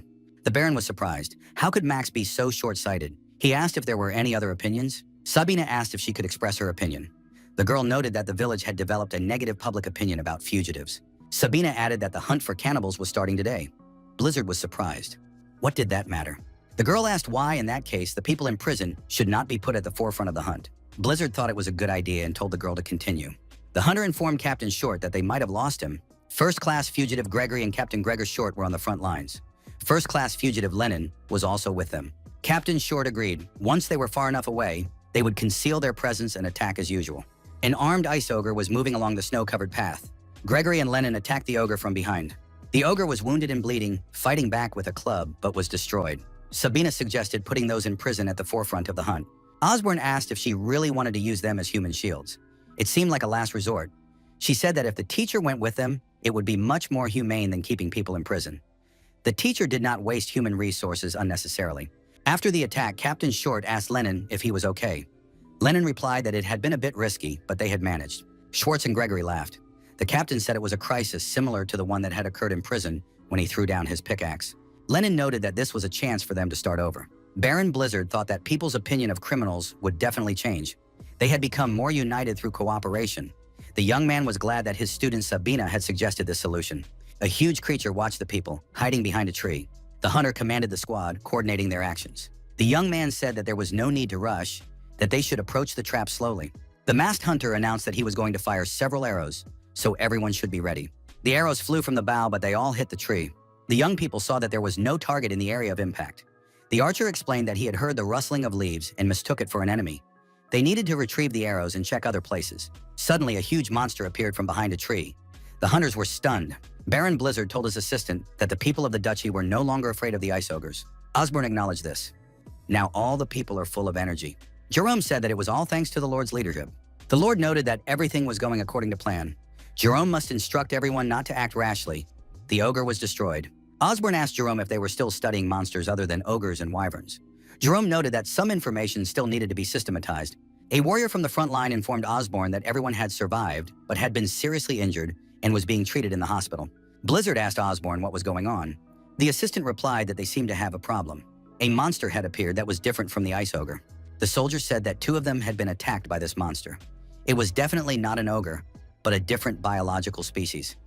Its entire body was covered with white fur, and it was incredibly huge. Baron Blizzard told Jerome that the hunt was over. Jerome was surprised. Did the Lord plan to go there alone? The protagonist admitted that he would have to act on his own. Our hero thought that if the warrior's words were true, then this monster was someone he knew. Our hero had already heard the explanation from Edmund Roll. The guild leader had once mentioned the Yeti. Sol Mudok activated his inner vision and scanned the area. A huge snowman was in this area. Sol Mudok activated his sword, approached the Yeti, and attacked it. Fear was visible in the eyes of the huge monster. Sol Mudok thought that this time the attack had failed. The Yeti was very large and fast. The Yeti was defending its territory, so it did not retreat and showed extreme aggression. The protagonist wondered why the creature, which had been roaring just a moment ago, was now behaving like a frightened cat. It seemed to have sensed the strength of its opponent. This could be seen in its animalistic gaze. Out of curiosity, our hero wanted to spare its life, but he could not show mercy to someone who had harmed his people. In its next life, the Yeti must be born human. Sol Mudok did not understand what had happened. There was a flash of light, and his opponent disappeared a moment before the blow. Sol Mudok remembered that when he came to this world, Luffy told him that warp magic could be used by magicians of the 5th level and above. However, most do not rise above the 1st or 2nd circle. It turns out that the 5th circle is something like a spiritual or earthly level. At the same time, a humanoid creature covered in white fur used such powerful magic. Our hero decided that he had to catch the Yeti no matter what. Sol Mudok thought that this creature was very large, but it ran away like a rat. The protagonist sensed the Yeti nearby. Even teleportation did not help it get far. It was definitely somewhere nearby. Moving forward, Baron Blizzard discovered a deep cave in the forest.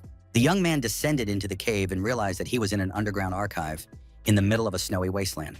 The protagonist saw the Yeti sitting on the floor and asked what he was doing there. The Yeti was frightened and told the man not to come near him. Blizzard replied that there was no need to be afraid. He would not harm him. The Yeti said he was the great warrior Huari Condal. Jerome appeared behind our hero. He explained that they were looking at a snowman. Blizzard said that Jerome had arrived just in time. Jerome noticed traces of destruction. Only Baron Blizzard could leave such a trail behind him. It was the destruction of nature. The Baron asked why the snowman, a scoundrel of an ancient legendary clan, was here. Jerome was just about to ask him that. The protagonist asked Condal where he came from. The Yeti remained silent. Blizzard asked if he was going to try to escape again. Blizzard reminded the Yeti to answer and not test his patience. Condal replied that he was from Glack. Blizzard asked if it was his village. The Yeti silently lowered his head. The protagonist asked Condal to explain why he had attacked his people. The Yeti said he had not attacked. He was a great warrior of Huari and did not attack people without reason. Jerome noted that the snowman was not lying. According to his observations, most of them had been seriously injured, but none of them had died. Blizzard remembered that the warrior had said that everyone was alive but wounded and in the hospital. There were indeed no reports of fatalities. Condal stated that the people had invaded sacred land, so they had to be driven away. He never attacks first. Blizzard realized that while hunting ice ogres, they had invaded the territory of the snow people. Edmund had reported false information about the snow people. The Baron told Jerome to heal Condal's wounds. Jerome approached the snowman and said that it would be a little uncomfortable now, but it would not last long, and then it would be fine. Baron Blizzard asked Condal to show him the sacred land. He will order his people not to go there anymore. Baron Blizzard noted that Condal could not address him informally. The protagonist thought that someone who couldn't speak properly couldn't be expected to do anything else. Jerome reported that the rehabilitation process was complete. Condal was now completely healthy. Jerome said he would like to ask the Lord for something. Edmund Roll asked Henry how much time had passed since the promised deadline. Henry replied that it had been about 3 months. Edmund took off his hat, clutched his head, and said that in that case, they were finished. Henry was surprised. Was the trade guild really ceasing its activities? Edmund said that the magical swordsman promised to wait 3 months and would definitely send ice. The guildmaster noted that there had been no news since then. Henry was surprised. Had that really been said? Henry told Edmund to calm down. The magical swordsman was not the kind of person to break his promise. Suddenly, a huge flying monster appeared in the sky. Edmund and Henry were very frightened. It was an ice wyvern. The men backed away and, unable to keep their balance, fell to the ground. The wyvern landed next to them. Sabina was controlling the animal. She greeted Mr. Edmund and said that a delivery of fresh ice had arrived. Edmund said he believed in Mr. Magic Swordsman. Henry was surprised. Was it really an ice wyvern? It was a monster whose strength was equivalent to that of an entire army of knights. Could the magical swordsman really be using them to deliver crushed ice? Henry wondered what was happening in the north and what Mr. Magic Swordsman was doing. Sabina remembered and said that the teacher had asked her to give something to this man. The girl took out an envelope with a letter. Her Highness Princess Isil was having her morning tea. The young man thanked the princess for accepting his invitation. He said that Her Highness was becoming more beautiful every day. Isolde said that Justin was too kind to her. Justin thought that the princess was still straightforward. She didn't even try to put on a fake smile. However, pleasure can only be achieved by fighting for what you want. Justin decided to just wait and then see a smile on that indifferent face. A maid approached the princess to report something. The assistant said that a letter had been received from Baron Blizzard. Princess Esseld rose from her seat and said she had to hurry. Justin was surprised. Was the princess really leaving? He had come here in the morning to see Her Highness. The girl said that one day was clearly not enough for fencing practice. Justin should not waste any time and return as soon as possible. The princess, accompanied by her assistant, retired to the palace. Justin was angry because Baron Blizzard had interfered with him again. The princess unfolded the letter and immersed herself in reading. The young man asked the dear Princess Isolde how she was doing. Everything was fine with him thanks to the lucky charm she had given him. The girl blushed with embarrassment as she remembered their only kiss. Baron Blizzard reported that the northern lands were a wonderful place to live. There were dazzling crystal caves and warm water from hot springs. It was warm inside the caves all year round. A city called White Castle had been built there. The Baron added that it was indeed a beautiful place, but there was one omission. Princess Esseld was not there. The young man sent the princess a small gift to express his longing. An icy flower appeared in the girl's hands. Blizzard said he would write to her again. The princess did not understand what was happening to her. Why did she keep thinking about this man? The girl looked closely at the ice flower. Esseld said she had to check everything and see for herself. Before sending the letter, the protagonist enchanted the ice flower. Our hero was sure he could break anything he wanted. It's hard to control the creation of such small details. Suddenly, Jerome approached. He said that the gentleman should go straight to the office. A great discovery had been made, and he wanted to show him something. Baron Blizzard was surprised when he saw what it was. Could it be the library of an ancient wizard? Count Jerome was surprised. Why wasn't the gentleman happy at all? After all, it was a huge discovery.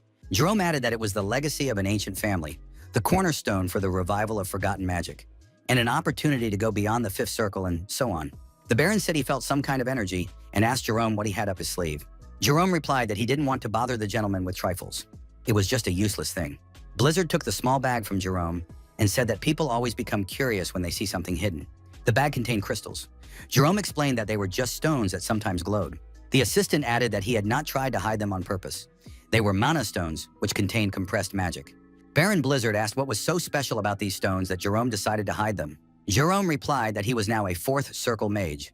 He had almost reached the fifth circle, but had been unable to advance any further for a long time. So he thought the stones would help him. The Baron said he understood the young man. It was not easy to overcome such a barrier, so he understood how Jerome felt. Count Carowin thanked him for his understanding. Baron Blizzard added that this was precisely why it was completely unacceptable. Jerome was surprised. Wouldn't strengthening his abilities benefit Carolyn? The Baron acknowledged that with the Mana Stone, Jerome might be able to advance further. But what would the young man do next? Run off in search of the next Mana Stone? The speed of transition to a new level is not the main thing. The Baron added that the pursuit of true understanding is much more important. Growth is achieved through hard work and time. There are no shortcuts. Jerome thought that, as annoying as it was, Baron Blizzard was right. After all, he had reached the fourth circle on his own. The protagonist tried to calm the young man and said that magic does not tolerate haste. He must proceed slowly, step by step, and he will achieve everything. Jerome said that at some point he began to forget his grandfather's teachings without even noticing it. Blizzard thought that fortunately the young man understood everything himself. Blizzard asked what else this stone could be used for. Jerome replied that it was suitable for almost any kind of magic, to enhance mana, create barriers, or cast connection spells. Blizzard was surprised. Did that mean that even a mage was not needed with a mana stone for communication? Jerome confirmed this. The assistant explained that if a communication spell was cast on the mana stone, even a person without magic could use it to communicate. This specimen was first-rate. With a stone of this level, it was possible to establish communication even with the Zeba Empire across the sea. Baron Blizzard said that the most important thing in governing a country is the speed of obtaining information. Whoever collects and transmits information faster dictates their rules. The Baron added that Jerome should immediately turn all mana stones into communication stones. After the appropriate magical effects, the stones could be tested for connectivity. Baron Blizzard was pleased. The audibility was excellent. While testing the stone, Blizzard asked how far away Jake was. Jake replied that he was currently flying over the plain 10 kilometers from the White Castle on an ice wyvern. The young man reported to his lord that the connection was excellent and without interference. Blizzard also confirmed that the signal was clear and there was no interference. The communication stone test was successful. The Baron said that from now on, they would maintain communication using this stone. This was another technological revolution. The Baron ordered Jake to turn around and return. Jake replied that he would now perform a triple pike with a twist. Blizzard told Osborne to increase the range of the checks as soon as Jake returned. Jerome became concerned that his lordship might break the communication device by testing it excessively. Sabina ran up to the teacher and reported that she had returned, flying here on a wyvern. During the meeting, Baron Blizzard read the letter Sabina had brought from Edmund Roll. The protagonist said he had asked for information about the political situation in neighboring countries. Edmund did a great job. However, the name Enos mentioned in the letter gave Blizzard a strange feeling. The Baron asked those present if the name Enos meant anything to them. Storm Short said that, according to rumors, it was a Grand Master of the Sword. Everyone present became alert. Now objected, isn't a Grand Master of the Sword higher than a regular Master? There should be no one above the level of Master of the Sword on this continent. Blizzard called for silence. In the Central Plains, a Grand Master of the Sword is said to have reached the realm of enlightenment. Such a person can create a physical manifestation of a sword. What a disappointment that only about 10 people here have reached the level of sword aura. Life without worthy opponents is terribly boring for a warrior. Blizzard thought that a master of the enlightenment level had appeared. Even if he is not equal to our hero, the protagonist wanted to meet him, the strongest in this world. Storm Short added that he had heard something strange. They say that when he fights, he emits the scent of blooming plum blossoms. Our hero was surprised. Could it be sword mastery with the fragrance of blossoming plum trees? This is a technique of the Hua Mountain sect. Only they are familiar with this practice. The protagonist thought, could he be the only one? Could someone else from the Central Plains have come to this world? At that time, Solmodoc was busy uniting the Central Plains. The Hua Mountain sect, a sword exuding the fragrance of blossoming plum blossoms. It is a beautiful sword. The protagonist told his opponent, who was encased in ice, that they were on different levels. Our hero's rival was Zhang Pengjin, the head of the Hua Mountain sect. Zhang Pengjin told our hero that if his disciple had been here, everything would have turned out differently. Solmudok asked if he was referring to the one who had escaped from here a few days ago. The sect leader replied that his disciple had not escaped. Zhang Pengjin noted that he had disappeared during solo training, as if he had vanished from this world. Solmudok thought that at the time it seemed like a silly excuse. Could that person really be here now? Jerome asked if that was all that was in the letter. Blizzard replied that there was nothing particularly important here, except that the kingdom had sent an inspection. Everyone present was very alarmed. An inspection was the last thing they needed. Jerome asked the Lord if this was a reason to panic. Blizzard said there were only two reasons for an inspection visit: a royal visit or the arrest and execution of traitors. Jerome said that in any case it was necessary to prepare and asked when the commission would arrive. Baron Blizzard replied that it would be this afternoon. In other words, they had already arrived. The young men looked out the window and saw that the inspection team was indeed already at the gate. Even the knights were there. The knight told the Lord of the White Castle, Baron Blizzard, to come down immediately and receive the inspection. The knight was Justin, the son of Duke Icarus. Baron Blizzard said that he and Justin hadn't seen each other in a long time and asked if the knight's arm was all right. Justin expressed anger and hid his hand behind his back. The protagonist was surprised. How did this commission manage to get downstairs? And why is Justin leading it? Could he really be plotting treason? Baron Blizzard said that there was no need to hide anymore. Princess Isil could come out. Her Highness was indeed behind the knights. The princess said that Lord Justin had stopped threatening them. Princess Isolde asked Baron Blizzard how he was doing. The princess was amazed by what she saw. The Baron said that this was the very crystal cave he had written about. Isil said it was breathtaking. The princess announced that she wanted to see the hot springs. The Baron suggested that she follow him. The inspection arrived ostensibly for a royal inspection, but it happened immediately after the princess read the letter. Esil begged her father for permission to come here with the group. The Baron said that the princess was as persistent as ever. The Baron reminded her of the talisman, referring to the kiss, but the princess immediately interrupted him and said that the subject was closed. The girl blushed again with embarrassment. Solmudok thought that even in such small things, she was exactly the same as in her previous life. Our hero had been through a lot, fighting and conquering the world for revenge for Huayan. He had come a long way and finally met her here. Her appearance may have changed, but the fact that he was with Huayan again was happiness enough. The girl was delighted when she saw the hot spring. She said it was very beautiful. Solmudok hugged the princess and said that she was even more beautiful. The young people's eyes met. The young man said he had missed her very much. In a burst of tenderness, our hero called the princess by the name Huayan. Eseld was surprised. What does Huayan mean? Who is she? Solmudok was frightened, apologized, and said that it just slipped out. The princess said that she liked the Baron's gaze. She felt warmth in his directness. However, today she finally understood something. The princess said that Baron Blizzard's affection was for her. Could it be about that woman, Huayan? The Baron wanted to explain something, but the princess said he didn't need to say anything. There was no need to assert himself. She understood everything. For a moment, our hero was speechless. Eskild and Huayan. Even if he told her about reincarnation, she still wouldn't understand the feelings he had carried through the years. At that moment, a stranger hiding behind a tree pulled out a knife and rushed at the protagonist from behind. Justin called out to Arbin and asked how it went. He asked if the ambush had been successful. On the snow, among the bloodstains, lay the very crystal that our hero wore around his neck as a necklace. Justin stood over the body of the night guard with his bloodied sword. The girl looked at him with fear. Justin apologized to the princess for his late visit. Isilde was frightened and tried to hide in the next room.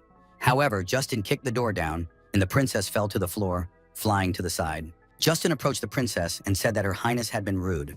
The young man said that the princess had dismissed his feelings and then fallen for the first man she met. The princess was indignant and told Justin to try repeating that. Isilde said that Justin had caused a commotion over such a trifle. Baron Blizzard would not let it go. Justin said that the princess was still thinking about him even now. Justin told the princess that Baron Blizzard was already dead. The cunning young man explained that he had sent a group of elite assassins after the Baron. Isilde closed her eyes in fear, but when she opened them, Baron Blizzard was standing in front of her. The young man asked if the princess was hurt. The girl replied that she was fine, but how was the Baron feeling? The next moment, the Baron jumped sharply to the side. An enemy sword flew past him. Blizzard was surprised. Could his opponent really wield a sword using ki? The Baron pulled the princess close and said that it was Justin's doing. It seemed that he had prepared carefully.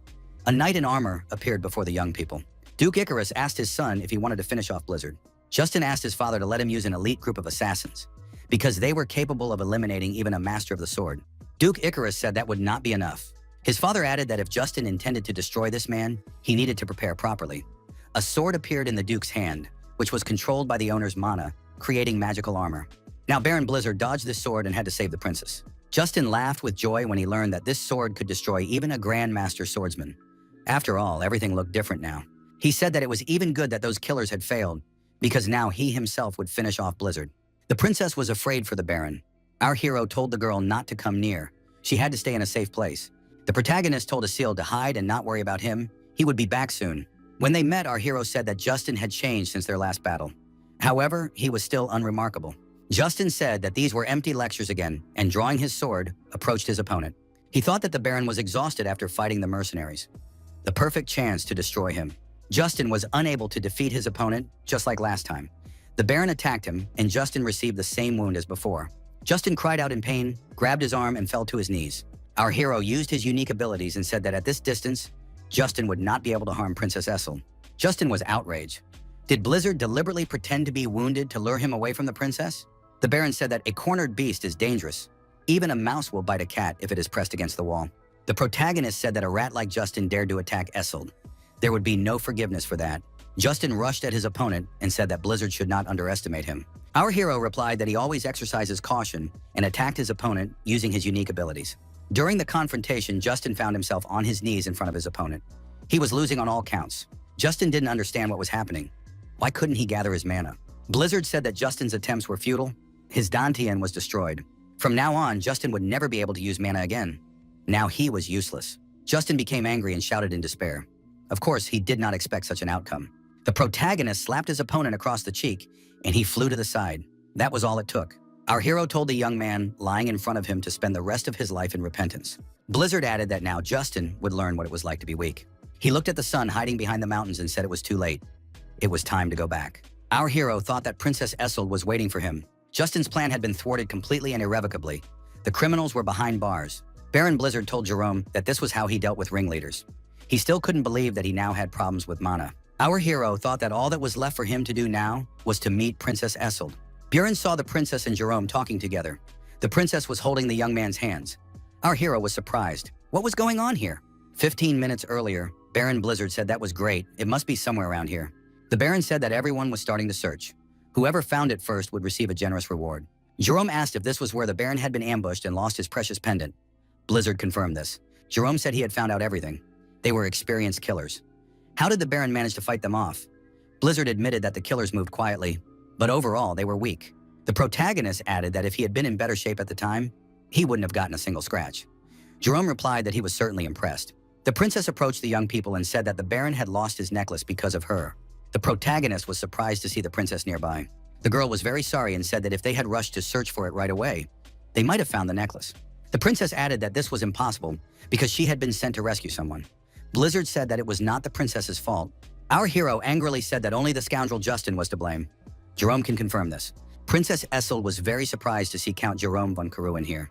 The princess asked what the Count was doing there, as she had heard that he had disappeared. Jerome understood that Her Highness was very happy, but such a warm welcome made him a little uncomfortable. Count Jerome was at a loss and did not know how to behave in front of Baron Blizzard. Blizzard put his hand on the Count's shoulder and asked if they were quite close. The princess said that my lord had misunderstood. The Baron said that he understood perfectly well. The maid suggested that the princess clear up the misunderstanding. Blizzard asked Jerome, who did the princess respect the most? Isel confirmed this. Jerome was indeed an outstanding person. Count Karuan was an aristocrat who cared about the people. She was sorry when he was exiled to this remote place. It was painful to learn that he had disappeared. The Baron wondered why Jerome had not told him about this. The Count asked, who brags about their good deeds? The Baron asked why the princess was speaking in the past tense. Eskild replied that now she knew the Baron. The girl became embarrassed, turned around, and said that she was going to look for the pendant. The princess stopped when she found herself alone in a small clearing. The girl noticed that the very same pendant was lying at her feet. The princess picked up the crystal and said that it was the very thing the Baron was looking for. The crystal lit up again. The princess said she would inform the Baron immediately. The princess thought, judging by how the Baron looked at the time, the pendant must be connected to that girl named Hua Yun. The maid said that the princess now had the same expression on her face as Baron Blizzard. She added that the princess should not rush into anything. The Baron surely thought about her as much as she thought about him. The crystal continued to glow. Isilde was jealous at first, but now she was just curious. What kind of woman could have won the heart of such a wonderful man? The princess returned the pendant to the Baron. The crystal shone even brighter. Dan Chunhak said to immediately remove the flower that bloomed in the name of true love from him. He called it nonsense. Behind the warrior, his daughter Hua Yun sat on the floor. He said she already had a fiancé. Dan Chunhak told Hua Yun to stop distracting herself with such nonsense. It was better to prepare for the wedding he had arranged. Hua Yun said that her father should open his eyes. Lovers who made the lotus of love bloom are blessed as true soulmates. The girl asked, even after seeing such a miracle, does her father still insist on a political marriage? Hua Yun said that for her father, the alliance was more important than his own daughter. The girl added that her father had once abandoned her mother for the sake of an alliance. Now he was doing the same thing to his daughter. Dan Chunhak ordered the guards to lock Hua Yun up. She must not be allowed into the ice palace until the wedding. Keep a close eye on her. Hua Yun thought it would be better if she did not return. Princess Esil decided it was a dream. The girl looked out the window at the dawn. A new day was beginning. The princess found herself near the hot springs again. She was accompanied by her maid. Isilde wondered who the woman in her dream was. Baron Blizzard asked the princess what had happened to her. The princess said she was fine and asked how long the Baron had been there. The girl added that the Baron had nothing to worry about. She was really fine. Blizzard suggested that the princess take a short trip with him to take her mind off things. The trip was to be on an ice wyvern. The beast was already approaching. The princess was surprised, and the maid was frightened. The wyvern was truly enormous. The princess said excitedly that it was a real ice wyvern. Isilde added that she had never seen so many tamed ice wyverns at once. The Baron explained that they had been trained since birth and were very friendly, so there was no need to be afraid. Jerome told the Lord that everything was ready for departure. Jake was to pilot the aircraft. A small white fluffy animal appeared in front of the girls. Jerome said that he did not want to scare the princess. It was a yeti named Condal. The princess was surprised. Could this really be the legendary people of the snowy plains? Isilde picked up the fluffy creature and said she never would have thought they were so small and cute. Jerome was glad that the princess liked the animal. Baron Blizzard let Jerome know that he was very pleased with his work. Earlier, the Baron had said that the princess might be frightened when she saw the yeti. Could Jerome make it smaller with his magic? The Count replied that magic was not all-powerful. The princess continued to play with the delicate creature and call it very cute. Baron Blizzard told those present that it was time to move on to their destination. The flying vehicles were ready.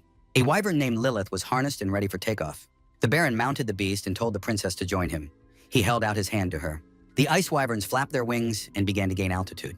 The flight proceeded normally over the snow-covered forest. The princess held tightly to the railing. It was her first time experiencing this feeling, and she was scared.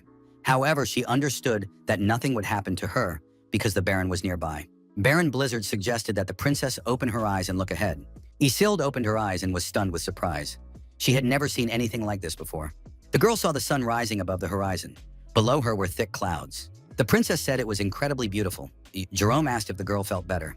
The princess thought that the Baron had been taking care of her all this time. When they met, Louisa said that he should have warned her in advance. Blizzard asked how he was supposed to contact her from such a distance.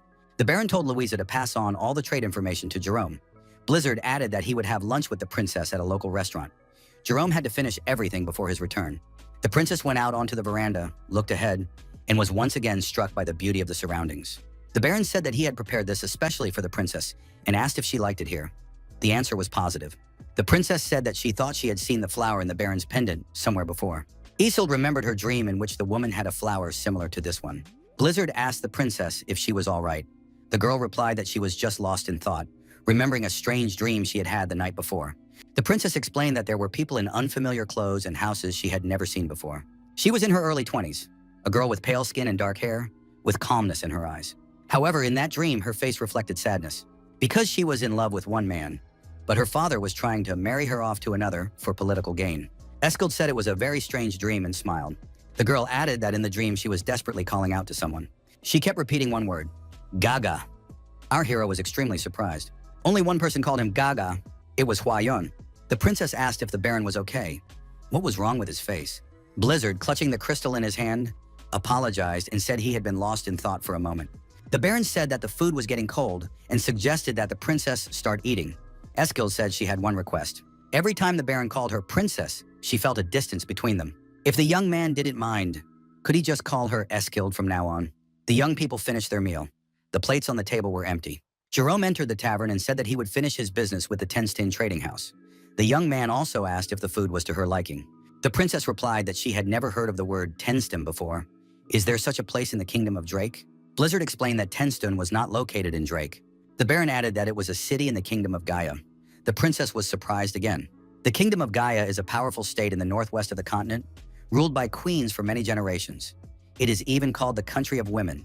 The Royal Knightly Order of Gaia, consisting exclusively of women, is particularly well known. In terms of strength, they are second only to the Knights of the Zeba Empire. Isil thought that they had achieved a lot, but she did not expect that it would come to Gaia.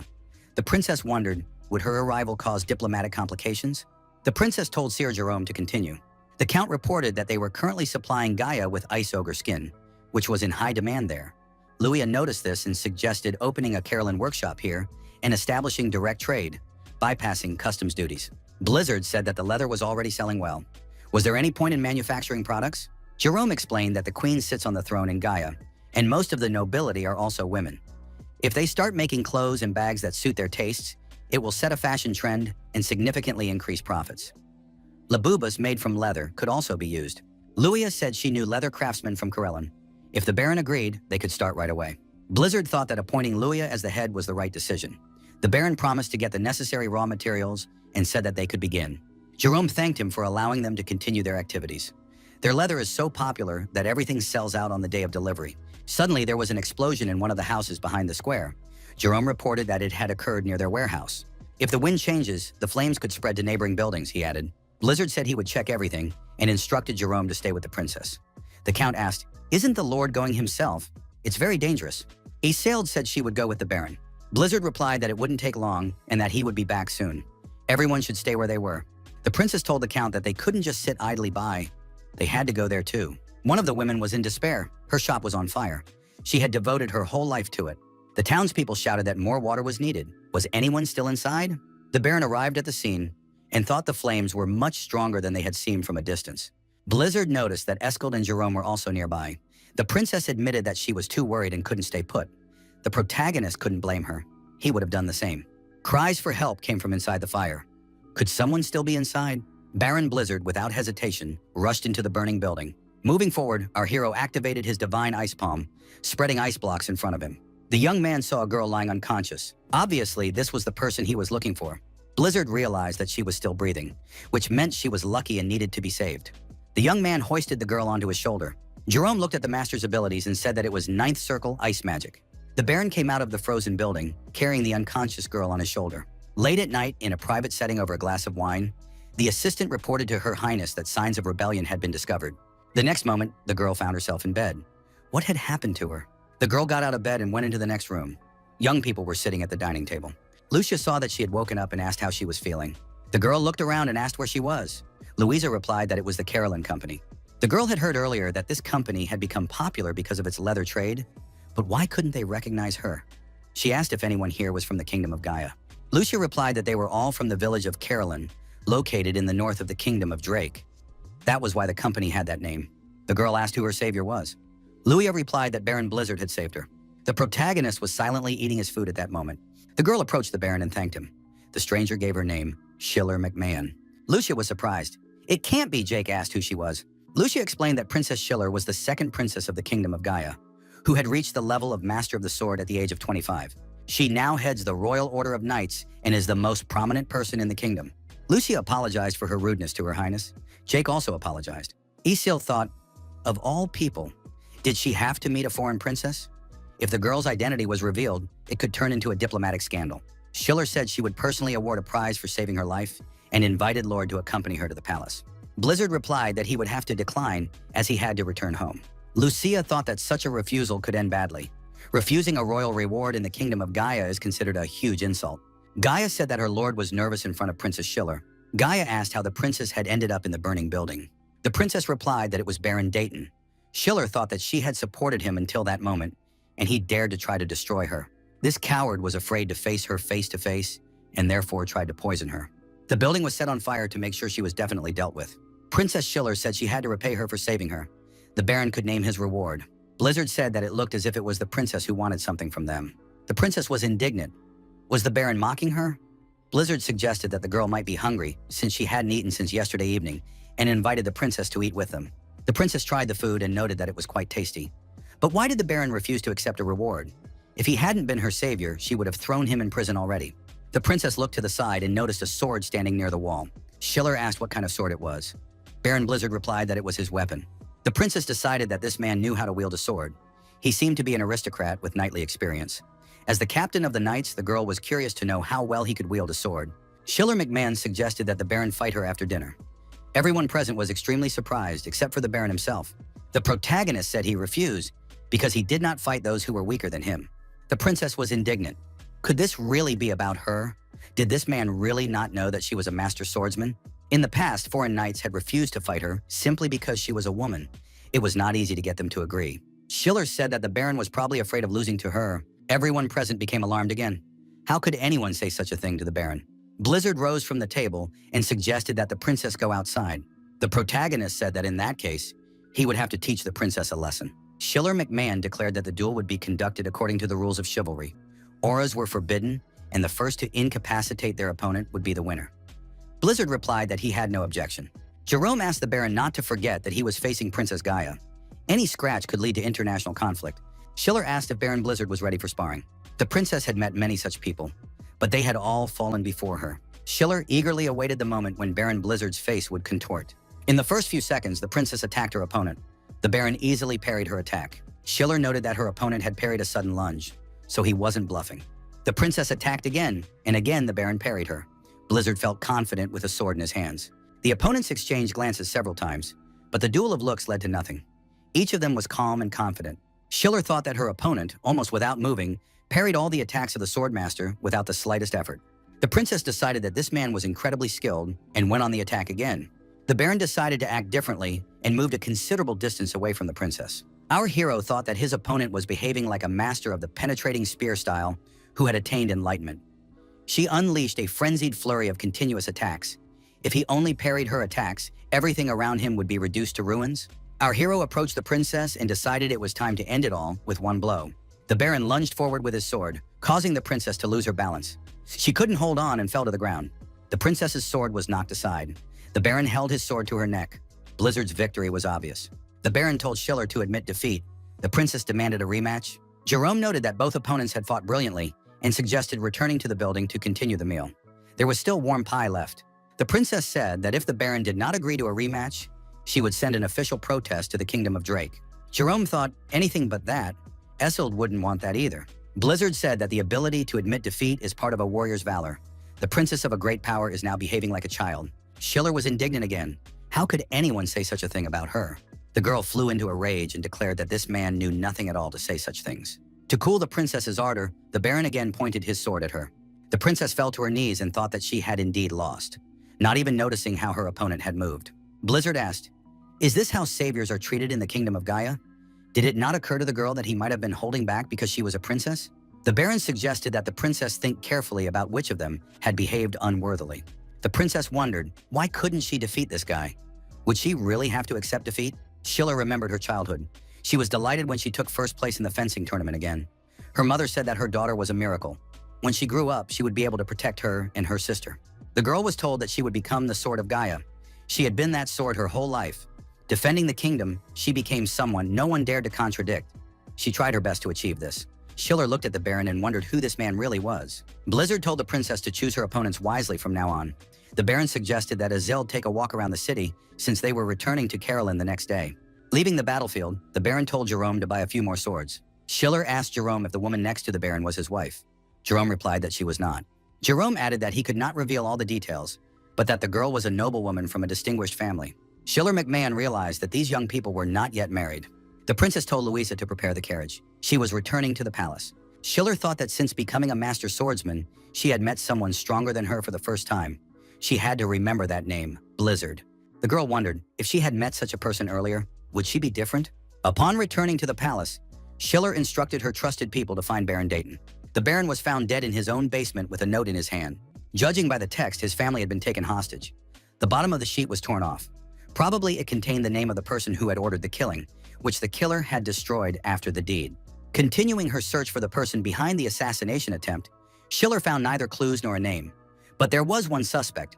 The maid reported to Her Highness that Princess Schiller had arrived. Rowan McMahon, the first princess of Gaia, said that they had not seen each other for a long time. Schiller told her what had happened to her the day before. Rowan was surprised. Could Baron Dayton have been behind the attack? Schiller added that he had poisoned her wine and then started a fire. If that man hadn't saved her, she would most likely have died. Rowan McMahon ordered Baron Dayton to be brought to her immediately. Schiller said there was no need. The princess noticed that when she reached the Baron, he was already dead. Most likely, the person who had tried to kill her was simply covering their tracks. Rowan hugged her younger sister and said she was very sorry. Rowan admitted that she had been too careless, thinking that if Schiller was a master swordsman, then she would be fine. The main thing was that she was still alive. Schiller thought her sister was upset that she had survived. Although all the evidence pointed to Rowan, Schiller refused to believe it without solid proof. Schiller wondered what Baron Blizzard would have done in such a situation. Schiller remembered that Rowan was going to travel with the delegation to King Drake's birthday celebration. Her younger sister asked if she could go in her place. Rowan was surprised because Schiller always avoided such events. Rowan asked if the person who saved her sister was in the kingdom of Drake. Her older sister asked if Schiller wanted to see him. Schiller blushed and replied that this was not the case. 3 days had passed since Blizzard and Eskel returned from Tenstan to Karelin. The Baron feared that the ice flower and the tamed wyverns might be discovered by the enemy. For security reasons, diplomatic meetings and receptions were moved to the castle that had been used previously. The day of Princess Essel's departure had arrived. Time had flown by quickly. A lot had happened since then. Jerome said that Schiller would soon launch an offensive. It was necessary to strengthen the troops as soon as possible. Jerome repeated that Schiller was about to attack. It was necessary to immediately begin implementing the plan and to strengthen the army. Princess Esseld admitted that she was also worried. Isilde added that Schiller was, after all, the princess of the kingdom of Gaia. It could all turn into a diplomatic scandal. The protagonist thought that he had seen this many times before in the Central Plains. The proud gaze of a true warrior. Schiller was not one to talk about this in vain. Baron Blizzard told Princess Eskel not to worry. In any case, victory would be his. He was sure that Schiller McMahon understood everything. The young man said that if anything happened, the princess could use this to communicate. He handed the girl a box. Inside the box was a communication stone made of mana stone. Blizzard explained that the latest version of the operating system was installed in this stone. With its help, messages could be transmitted without the help of a mage, even while in the dungeon. The distance between Drake and the White Castle was no obstacle for this gadget. Eskel was surprised. Was such a thing really possible? Blizzard said that the princess could contact him at any time. He was always available for her. The maid informed the princess that the carriage was ready and it was time to leave. Braun noted that the world did not yet know about such stones. They had to use it secret when no one was around so that insiders would not see it. In case Justin was up to something, Jake would watch over the princess from the air using the ice wyvern. The princess thought that this thing was not simple. Just like the handwritten letter, the Baron's actions and words revealed his attitude towards her. Princess Essel thanked Baron Blizzard for everything. The Baron noticed that the bear figurine on the princess's suitcase looked better than the Labubu. The protagonist thought that he was now just a Baron. There was an insurmountable gap between him and the princess, like between heaven and earth. Solmudok decided that he needed to rise up to earn the right to be by her side. Our hero said that it was time to visit that very place. The Baron and the Count descended into the dungeon. Jerome said he didn't understand what was going on here. The mage asked who all these people were. Blizzard replied that they were the ones who had tried to destroy him. He was referring to the mercenaries who worked for Justin. They had all been captured. Jerome asked if Justin knew about this. Blizzard suggested that Justin was unaware and believed that they had all died.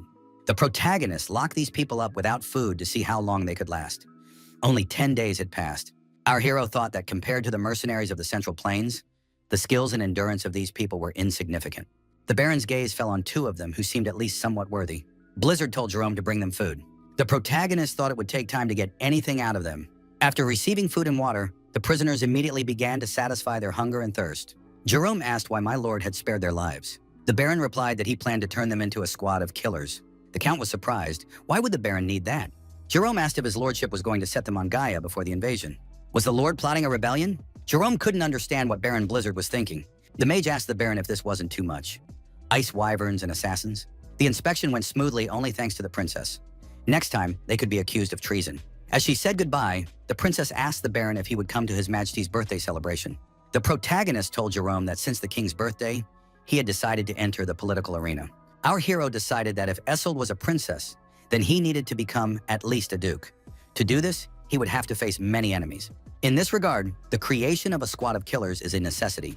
Our hero asked Short, "Is the Blizzard Knight Order assembled?" The answer was yes. The commander of the Blizzard Knightly Order, Short, added that he had gathered all the warriors on the orders of his lord. The Baron said he was giving the assassins two choices: become his subordinates or die right now. Blizzard added that at the moment they were too weak for his army. The Baron said that an intensive training program had been prepared for them. Those who agreed could take the weapons behind him. Blizzard said that knights were waiting for them outside. They must be destroyed. 3 weeks passed. The confrontation in the forest continued. The mercenaries and knights clashed in a desperate battle when they met. One of the mercenaries fell and was attacked by a knight. The knight triumphantly raised a brooch with a stone. The knight said that one was ready and today they would have a well-deserved dinner. The defeated mercenary was sent aside to rest for a while. Baron Blizzard watched the events from the top of a tall tree. The protagonist thought that 3 weeks had already passed since the knights and assassins began training together. The rules were simple. Participants were given emblems. Capturing or breaking an opponent's emblem was equivalent to death. Defeat came when one side lost all its emblems. At first glance, everything seemed simple, but nothing teaches better than competition. The losing side would be left without dinner, so no one would slack off. Both sides needed training, and everything was going well. Baron Blizzard noted that the knights had won again. Jerome cast a tracking spell on all the assassins. If anyone left the designated area, an alarm would sound. The Baron appeared before Miller and said that this was his 10th attempt to escape. After all, there had been a warning that the next time would be the last. Miller said he didn't have time to play these games. Another assassin appeared near Miller and dealt with the fugitive. The captain of the assassins, Baker, apologized to the Lord and asked him to be generous to this man. Blizzard asked Baker why Miller was so determined to escape. The captain replied that the man wanted revenge on his enemy. Miller was different from those who became assassins for money. When he was a child, someone killed his family, leaving only the boy alive. Miller had received information that the culprit would be attending a celebration in the capital the following month. The Baron remembered the princess's words and realized that she was talking about the king's birthday. Blizzard said that on King Drake's birthday, the security would consist of several hundred mages and knights. Did Miller really think he could take revenge and remain unnoticed? Miller asked if the captain had told his lord everything. The mercenary added that he existed only for revenge and did not care about his own life. The main thing was to destroy the enemy. The Baron said he believed him, but Miller would not be able to get close to the enemy, let alone take revenge. It would be useless. He would simply die like a dog. Baron Blizzard said that as an aristocrat, he could attend the celebration. Miller asked what the Baron was getting at. The protagonist said he was offering a deal. He would help the mercenary get revenge. In return, Miller would become his loyal servant. The young man was surprised. Why him? There are many assassins better than him. My lord explained that Baker had said that no one but Miller had reached the level of a top-class killer by the age of 25. The Baron added that he also highly valued Miller's potential and believed that he could become even stronger. The Baron said that this was precisely why he needed Miller in his squad. Would the young man agree to the deal? Miller replied that if he could get his revenge, he would agree to anything. Blizzard said that the young man should get ready. They would be leaving in a few days. Sabina entered the room and said she had a proposal for the teacher. Would my lord like to try some ice cream?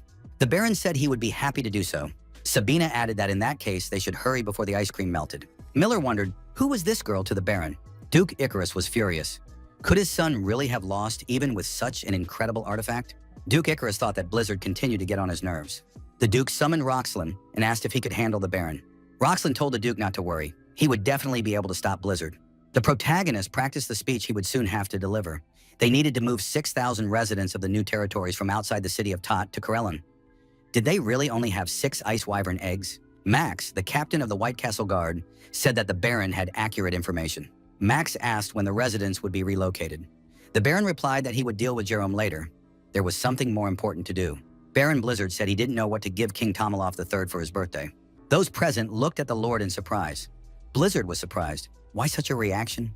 The Baron said that the gift should be better than the gift from Duke Icarus. Did anyone have any suggestions? Max suggested giving the king the hides of ice ogres. They are popular among merchants, and with winter approaching, the king would be delighted with such a gift. Blizzard said that was too simple. Osborne suggested giving flowers. The Baron was surprised. Who did they think he was? Osborne explained that he meant ice flowers, special flowers that only bloom in Corellon. Jerome said that these flowers only grow in extreme cold and are unlikely to be cultivated in the capital.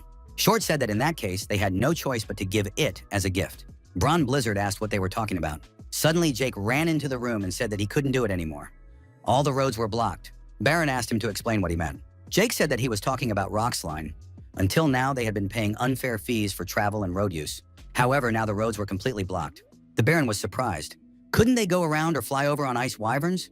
Jake replied that wyverns had weight limits, so they needed to travel by land. Jerome said that to get from Carolyn to the capital, you had to cross the city of Tot. Since they don't know about the ice wyverns there, they must have blocked the land routes.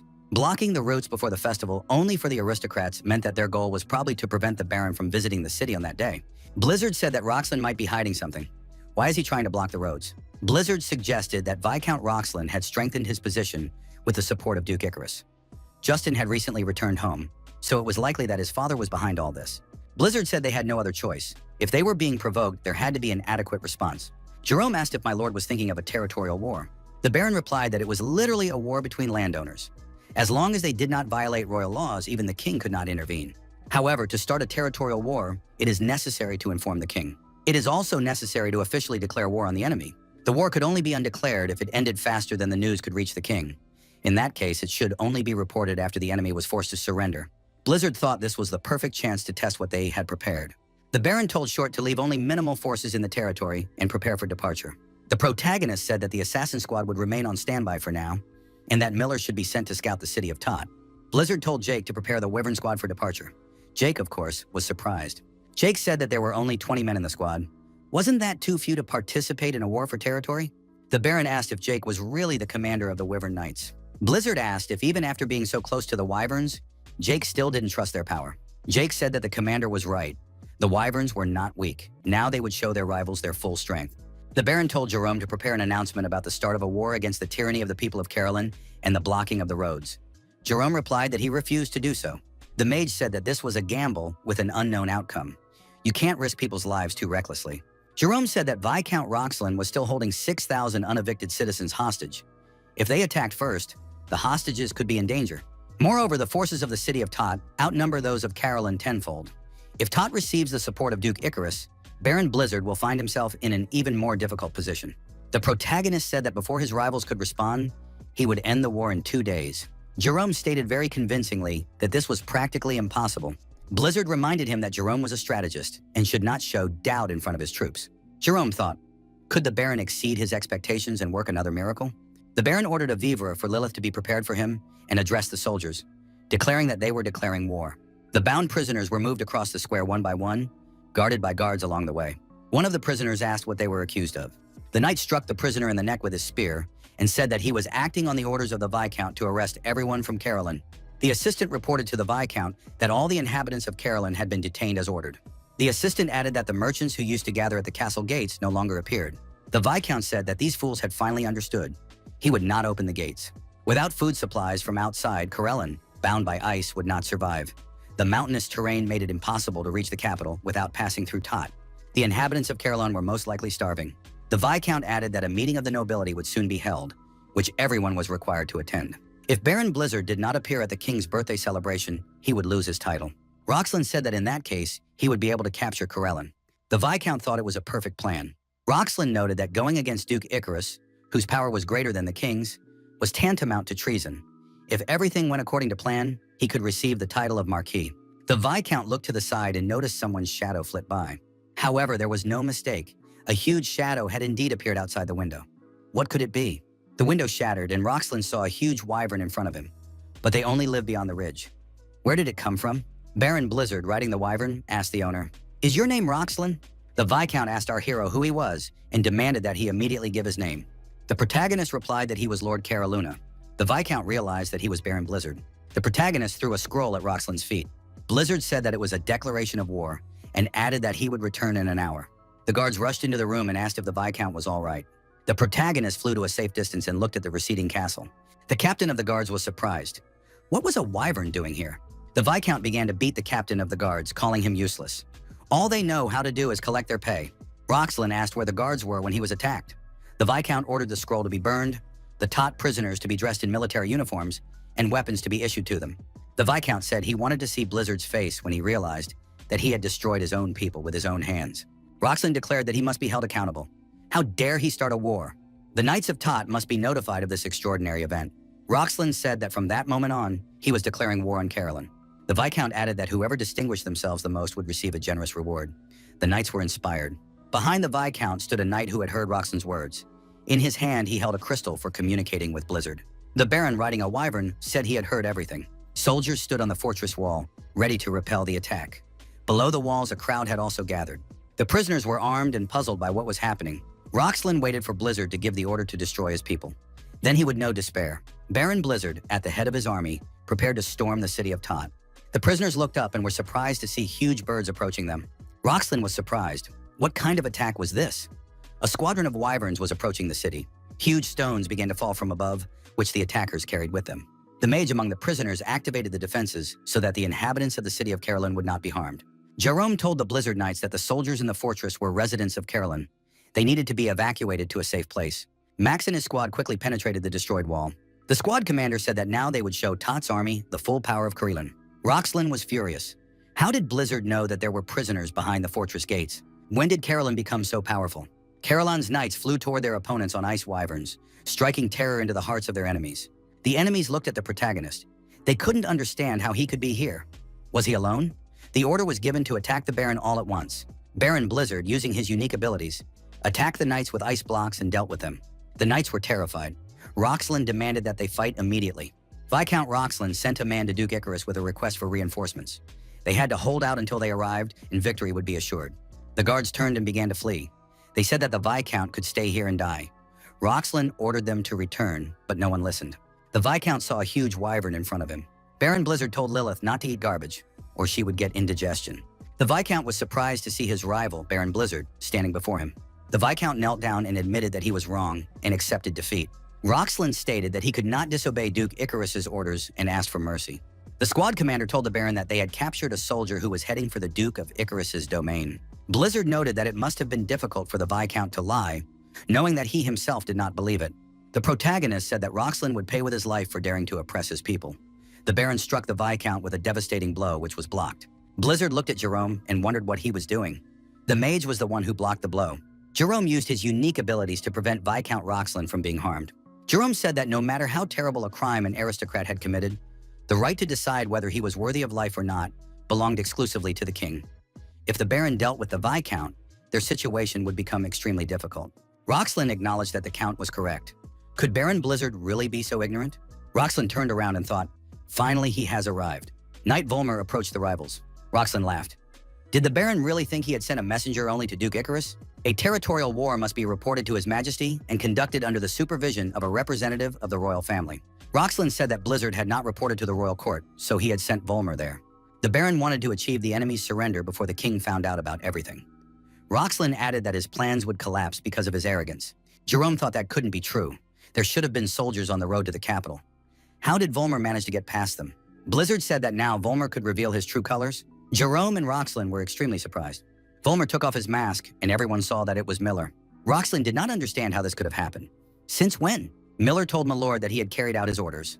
Blizzard noted that there was one clause in the Code of Laws on territorial wars. It allows for an attack without prior notice on anyone who has violated royal law. Roxlin sold the inhabitants of Carolyn into slavery. In the Kingdom of Drake, the slave trade is prohibited. Roxlin was disheartened. He had gone to great lengths to get this position. If he now lost both Tot's lands and his title, Duke Icarus would destroy him. The Viscount was frightened, turned around and started to run away, shouting that he did not want to die. The Baron used his unique abilities, and the Viscount's feet froze to the ground. The Baron approached the Viscount, swung his fist, and told him to shut up. Roxlin was punched in the jaw and fell to the ground. Baron Blizzard declared that Carolyn had won the war. Things went smoothly from there. Roxlin, having lost everything he had, was expelled from his estates. A few days later, he disappeared without a trace. It was annexed to Carolyn. Blizzard entrusted Jerome with the administration of the new administrative district. However, Jerome refused, saying that he already had enough work. Otherwise, he was ready to go on strike. The Baron asked his assistant who should be appointed to the post in that case. Count Jerome smiled and said he had the perfect candidate. On Jerome's advice, Roxlin's former vassal, Volmer, was appointed head of Tot. Baron Blizzard could not fully trust him, so he assigned 2 knights to report to him every day. The birthday of King Tomaloff III arrived. The guards at the gate also wanted to have fun at the celebration, but they remained at their posts, hoping for an extra reward. One of the guards was surprised. Where did this shadow come from? The knights looked up and saw a wyvern above them. The guards shouted that monsters were invading the city, that it was necessary to sound the alarm and mobilize everyone. Baron Blizzard descended from the wyvern and told the guards not to rush. He announced that he was Lord Carolyn. The guards were surprised. Could this be the same magical swordsman who saved His Majesty? The Baron said that he had come to visit His Majesty. There were many guests in the palace. The young people were waiting for the celebration to begin. A servant announced that Baron Blizzard had arrived. The ladies present noted that he was an incredible man. They said that he had saved His Majesty and could even use fifth circle magic. Schiller McMahon told the Baron that she was glad to see him again. The princess asked how the Baron was doing. Blizzard replied that everything was fine. After that, there was a pause. Schiller was surprised. Shouldn't the Baron ask how she was doing in return? The Baron offered the girl a glass of champagne. Blizzard said that his assistant had told him that at parties, girls always go first. The servant announced the arrival of Her Highness Princess Daphrin of the Kingdom of Hazen. Count Anos also arrived.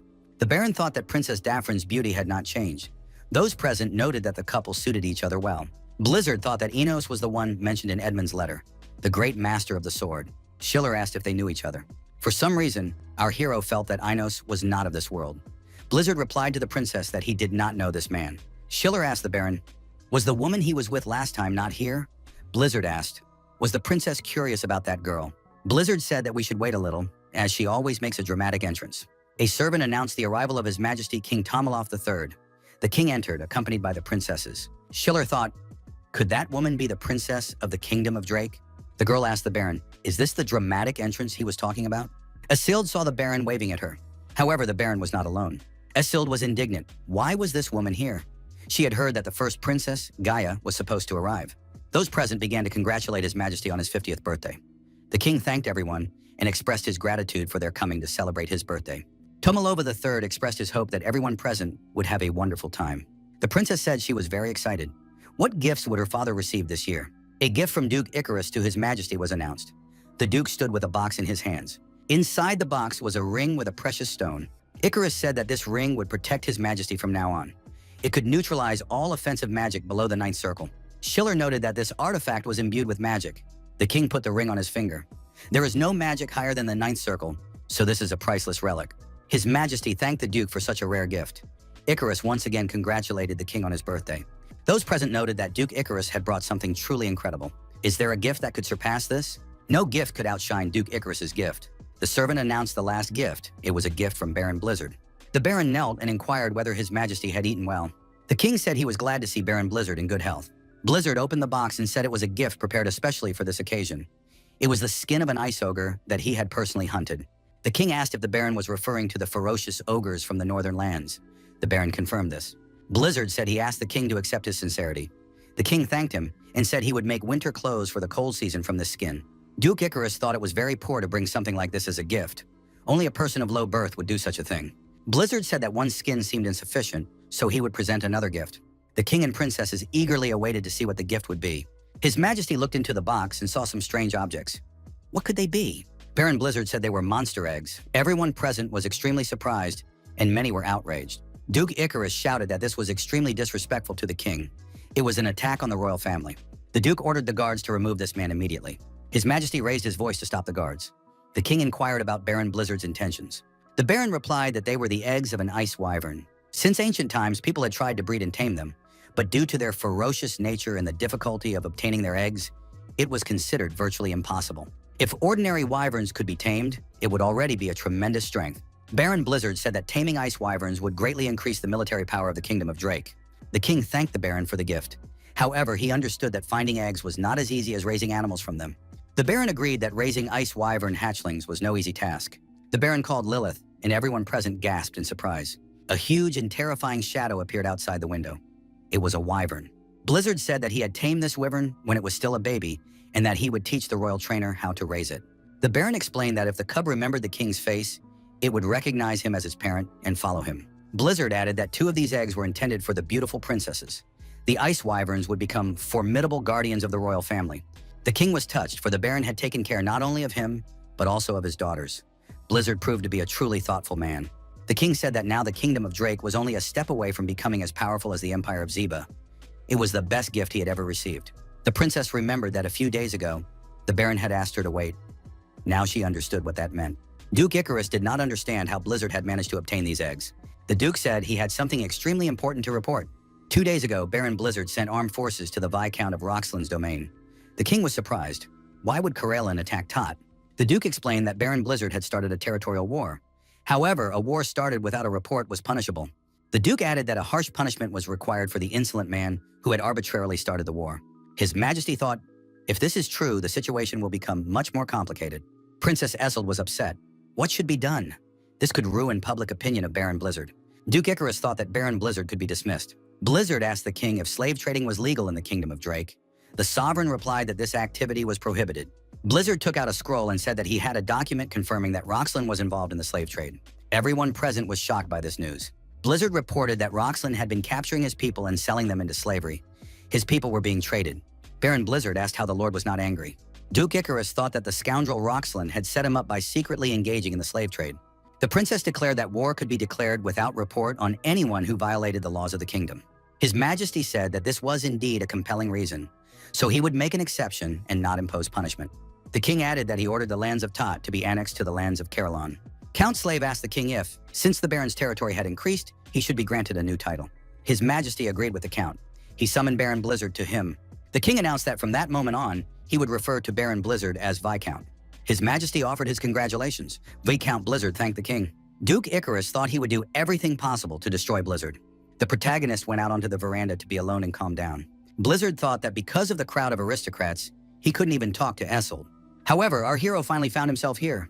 Blizzard looked back and saw a young man behind him. The Viscount asked who he was. Standing before the hero was Count Inos from the Kingdom of Hyson. Inos announced that he had finally found Sol Mudok. The protagonist heard the language of the Central Plains. Inos closed the door behind him and said that he had been searching for his teacher's enemy for a long time. Inos grabbed his sword and drew it from its sheath. Blizzard smelled a distinct aroma. It was the scent of blossoming plum trees. Our hero remembered the enemy's words.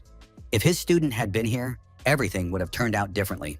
So this was the very student that John Pungjin had spoken of before his death. This man was known as the best young talent in the Central Plains. Standing before our hero was Li Chin-chong, nicknamed True Purity.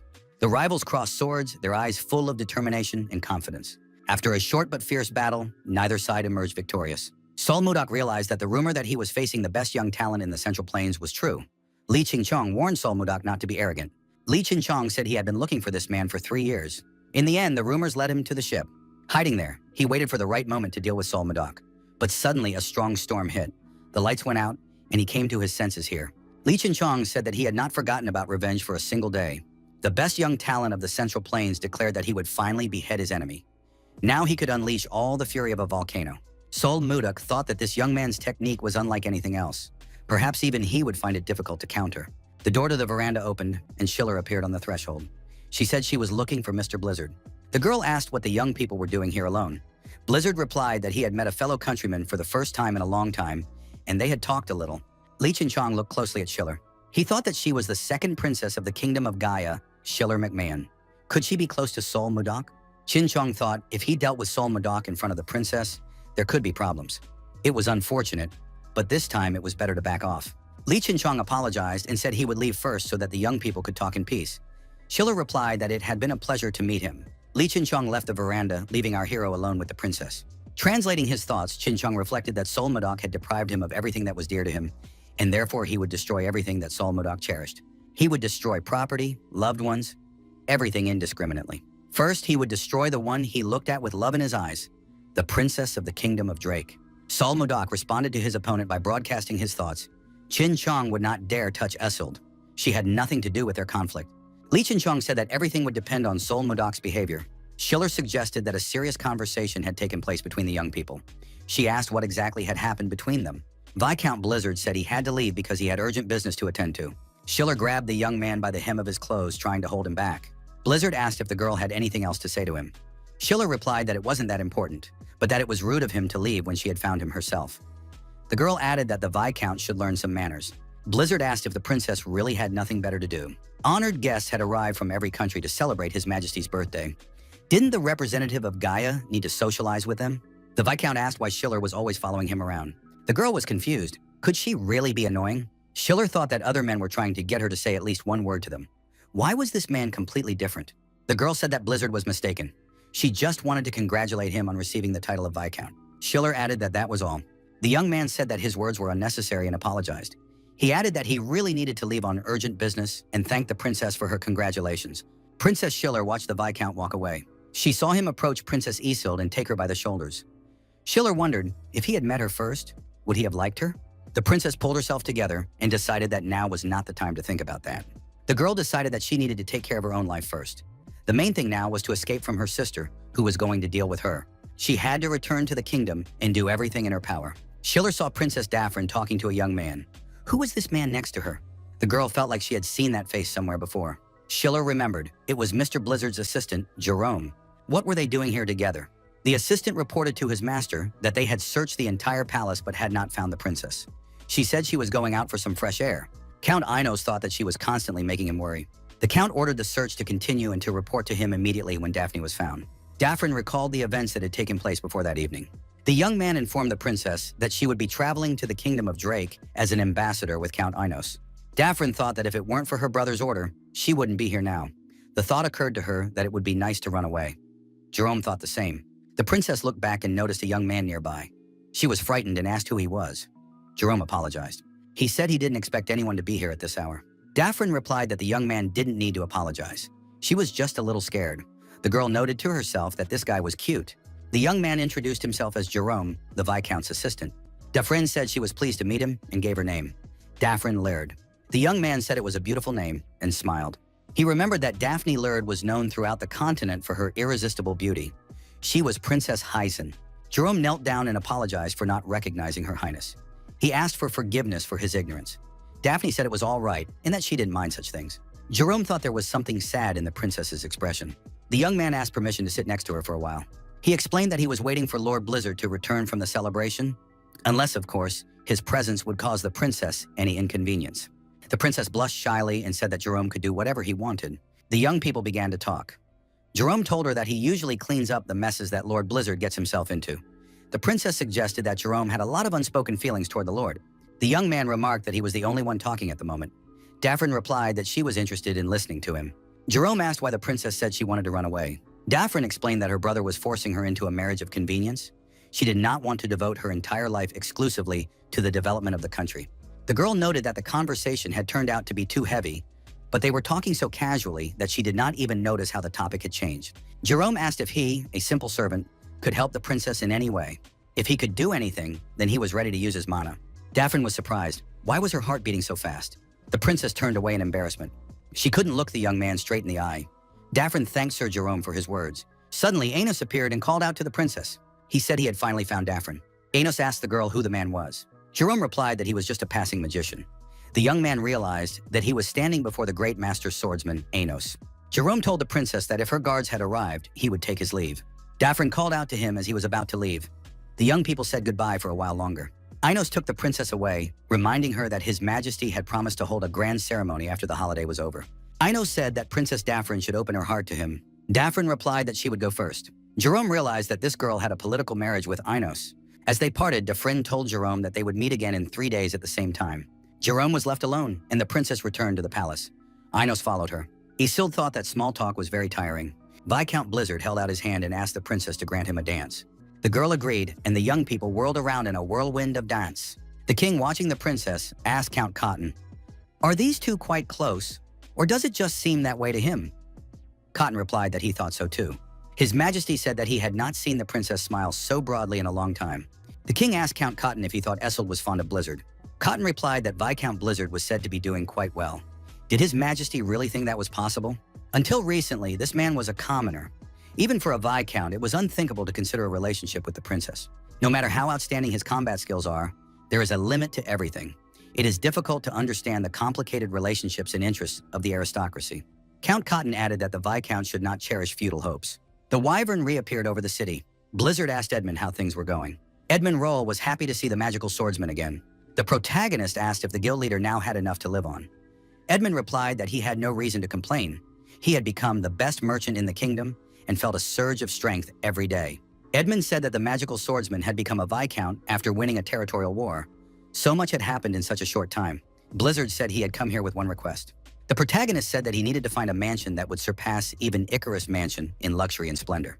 Edmund replied that he understood and would prepare everything as soon as possible. Edmund Roll thought that the magical swordsman had finally begun to act. Now they would be able to respond to the Akasa trading house and Duke Icarus, who had destroyed his royal trading house. Edmund reasoned that this man would surely be able to defeat Icarus and rise even higher. He needed to be provided with the means to avoid financial difficulties.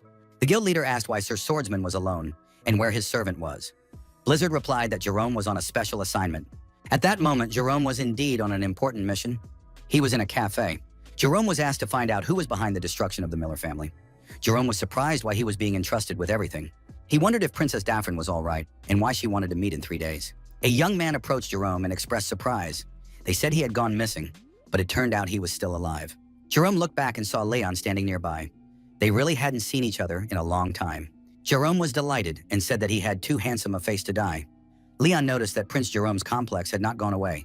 Leon asked what information Jerome had come here for. Jerome placed a bag of money and jewels on the table.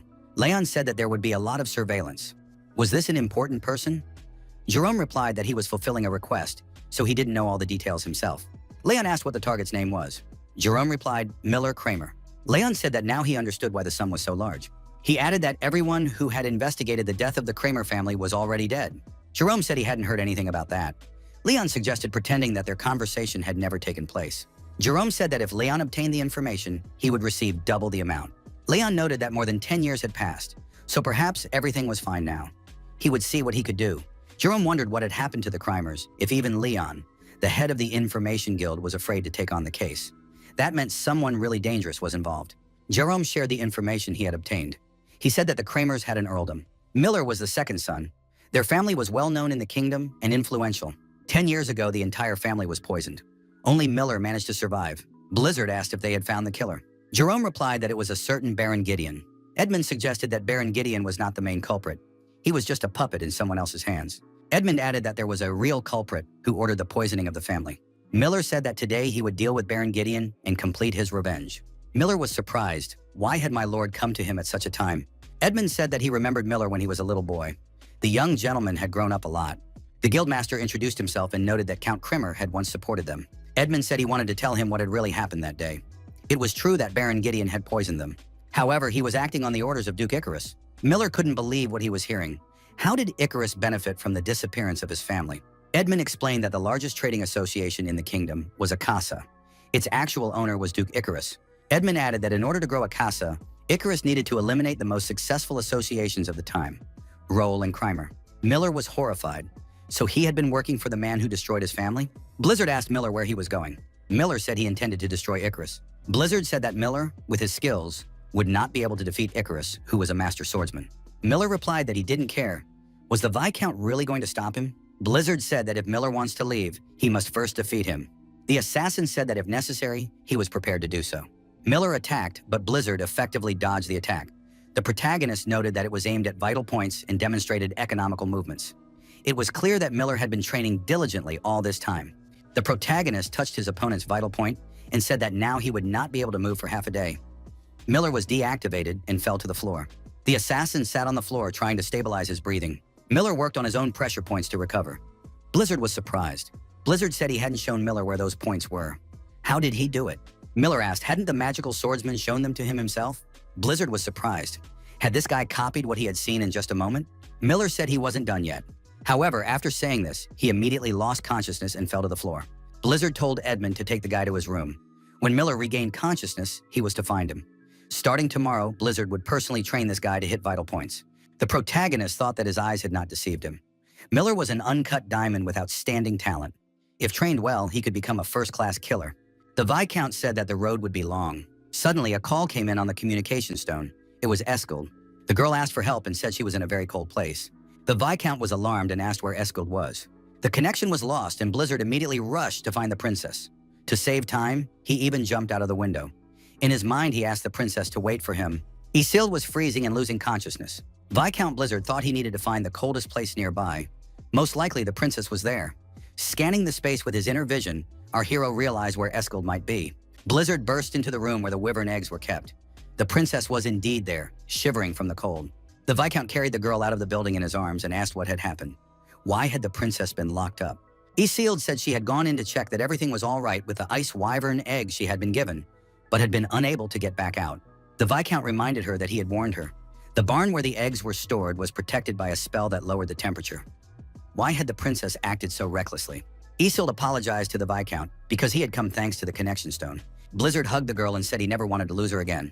The young people looked at the wyvern eggs. The eggs trembled and began to glow. One of the eggs cracked and a wyvern cub appeared. The Viscount asked the princess to remove the slime from the ice wyvern's body. That way, the baby would consider her its mother. The princess wiped the baby and said it was soft and fluffy. Isolde asked if it remembered her now. Blizzard asked the girl to introduce herself. Isolde greeted him and said she was pleased to meet him. The cub purred and even smiled. Isolde hugged the little wyvern and said he was very cute. Blizzard suggested that the cub was female. The princess was surprised. Could the Viscount really tell by its appearance? The Viscount said that the sex of ice wyverns, like chickens, is determined by their cloaca. The beast was born healthy, so the princess should take good care of it. Isolde smiled and thanked the Viscount. She promised to raise the wyvern to be beautiful and healthy. The princess asked what to name the baby. The Viscount suggested that the girl choose the name herself. The maid watched the movement near the ice barn from the window. After the king's birthday, a solemn ceremony was held to award the title. The king summoned Blizzard to him. His Majesty named the young man Viscount of the Kingdom of Drake. Thus, Sol Mudok officially received the title of Viscount. A Grand Council of State was immediately announced. A Grand Council is a meeting that all the aristocrats of the kingdom can attend. Usually, they pick the members of the small council and talk about stuff that's important to the aristocrats. The king said that the first item on the agenda of the current Grand Council was the election of members of the small council. If those present had a candidate in mind, they could raise their hand and call out their name. One of those present recommended Duke Icarus. Another recommendation was also made, Count Slave. The Viscount thought that even an outsider would understand the balance of power here. It was immediately clear who was in Icarus's entourage and who was loyal to the king. Now that our hero had become a Viscount, there was no one who could recommend him. However, Duke Icarus spoke up. He said he would like to recommend Viscount Blizzard. The Viscount had demonstrated his abilities well. He was qualified enough to become a member of the small state council. There were no objections and the proposal was supported. Princess Isolde thought that the Duke had first sent the Viscount to the northern lands and now recommended him as a member of the council. He was definitely up to something. By unanimous decision, Viscount Blizzard was elected to the small council. The Duke congratulated the Viscount on joining the royal circle. The small state council meets every week, so becoming a member means he won't be able to travel far abroad. The Duke thought that he had many people here who served as his eyes and ears. Now there was no need to expand his sphere of influence. Blizzard could try his best while the web tightened around his neck. After the meeting, the princess signaled the Viscount to come to her room. Blizzard, as always, appeared unexpectedly through the window. The Viscount asked what the princess wanted to talk to him about. Isolde asked why Duke Icarus had recommended him to the council. Blizzard replied that he did not know. Perhaps the princess had a theory about it? The princess replied that she didn't know either, but found it hard to believe that the Duke would do so without a good reason. Isolde said that this man was the one who had openly sent assassins after her father and sent Blizzard far north. She added that this man was definitely plotting something behind their backs. He was someone who would stop at nothing to get what he wanted. They needed to be careful. The princess added that now the Viscount had become a member of the council, so they would be able to see each other more often. Blizzard replied that he would deal with the Duke, as always. There was no need to worry too much. There was a knock at the door. The maid asked permission to enter. The princess said that the Viscount had hidden and left the room through the window. 10 days earlier, during another meeting, Princess Daphne told Jerome about her escape. The young man was surprised. Where did the princess want to run away to? Daphne asked if Jerome could take her somewhere where she would not be recognized. Jerome said that he was Lord Corellan's servant. If it became known that he had helped her escape, war could break out between the countries. Daphne asked if the Count's promise was a lie. The young man was surprised. Daphne reminded him that Jerome had promised to use his mana to help her. Had he forgotten? Daphne said that this was the first time in her life that she had left the kingdom of Hazel and spoken to foreigners. The princess said that after her father's death, her brother locked her in her room and only allowed her to go out for ceremonial events. No matter how beautiful her clothes were or how delicious the food was, she did not know the meaning of the word freedom. Then a political engagement was arranged with Count Inos. She tried to love him, but he was just her brother's loyal dog, a man who didn't care about her feelings or thoughts. The only person who looked at her differently was Sir Jerome. Only he could understand her. Daphne apologized if she had caused any inconvenience. It was naive of her to take this promise to heart.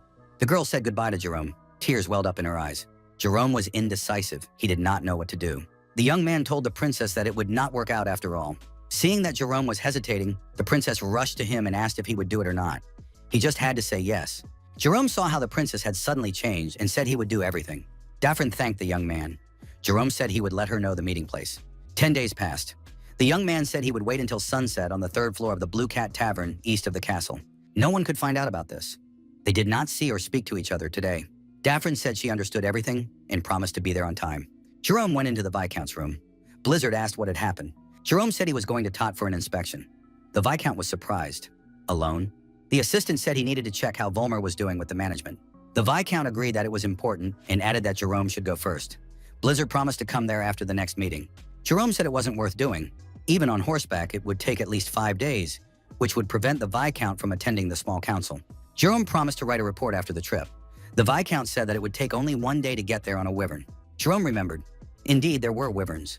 He had somehow forgotten about that. Blizzard asked what had happened to Jerome. He hadn't been himself all week. The young man replied that he was fine.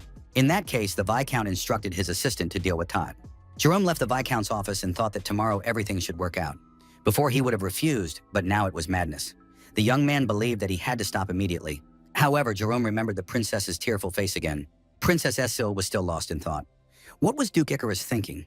There was no reason to recommend the Viscount to the small state council. But if Viscount Blizzard said he would take care of it, then everything must be fine. The doors opened, and His Majesty Tomalov III and Princess Essil were announced. The princess smiled when she caught the Viscount's gaze.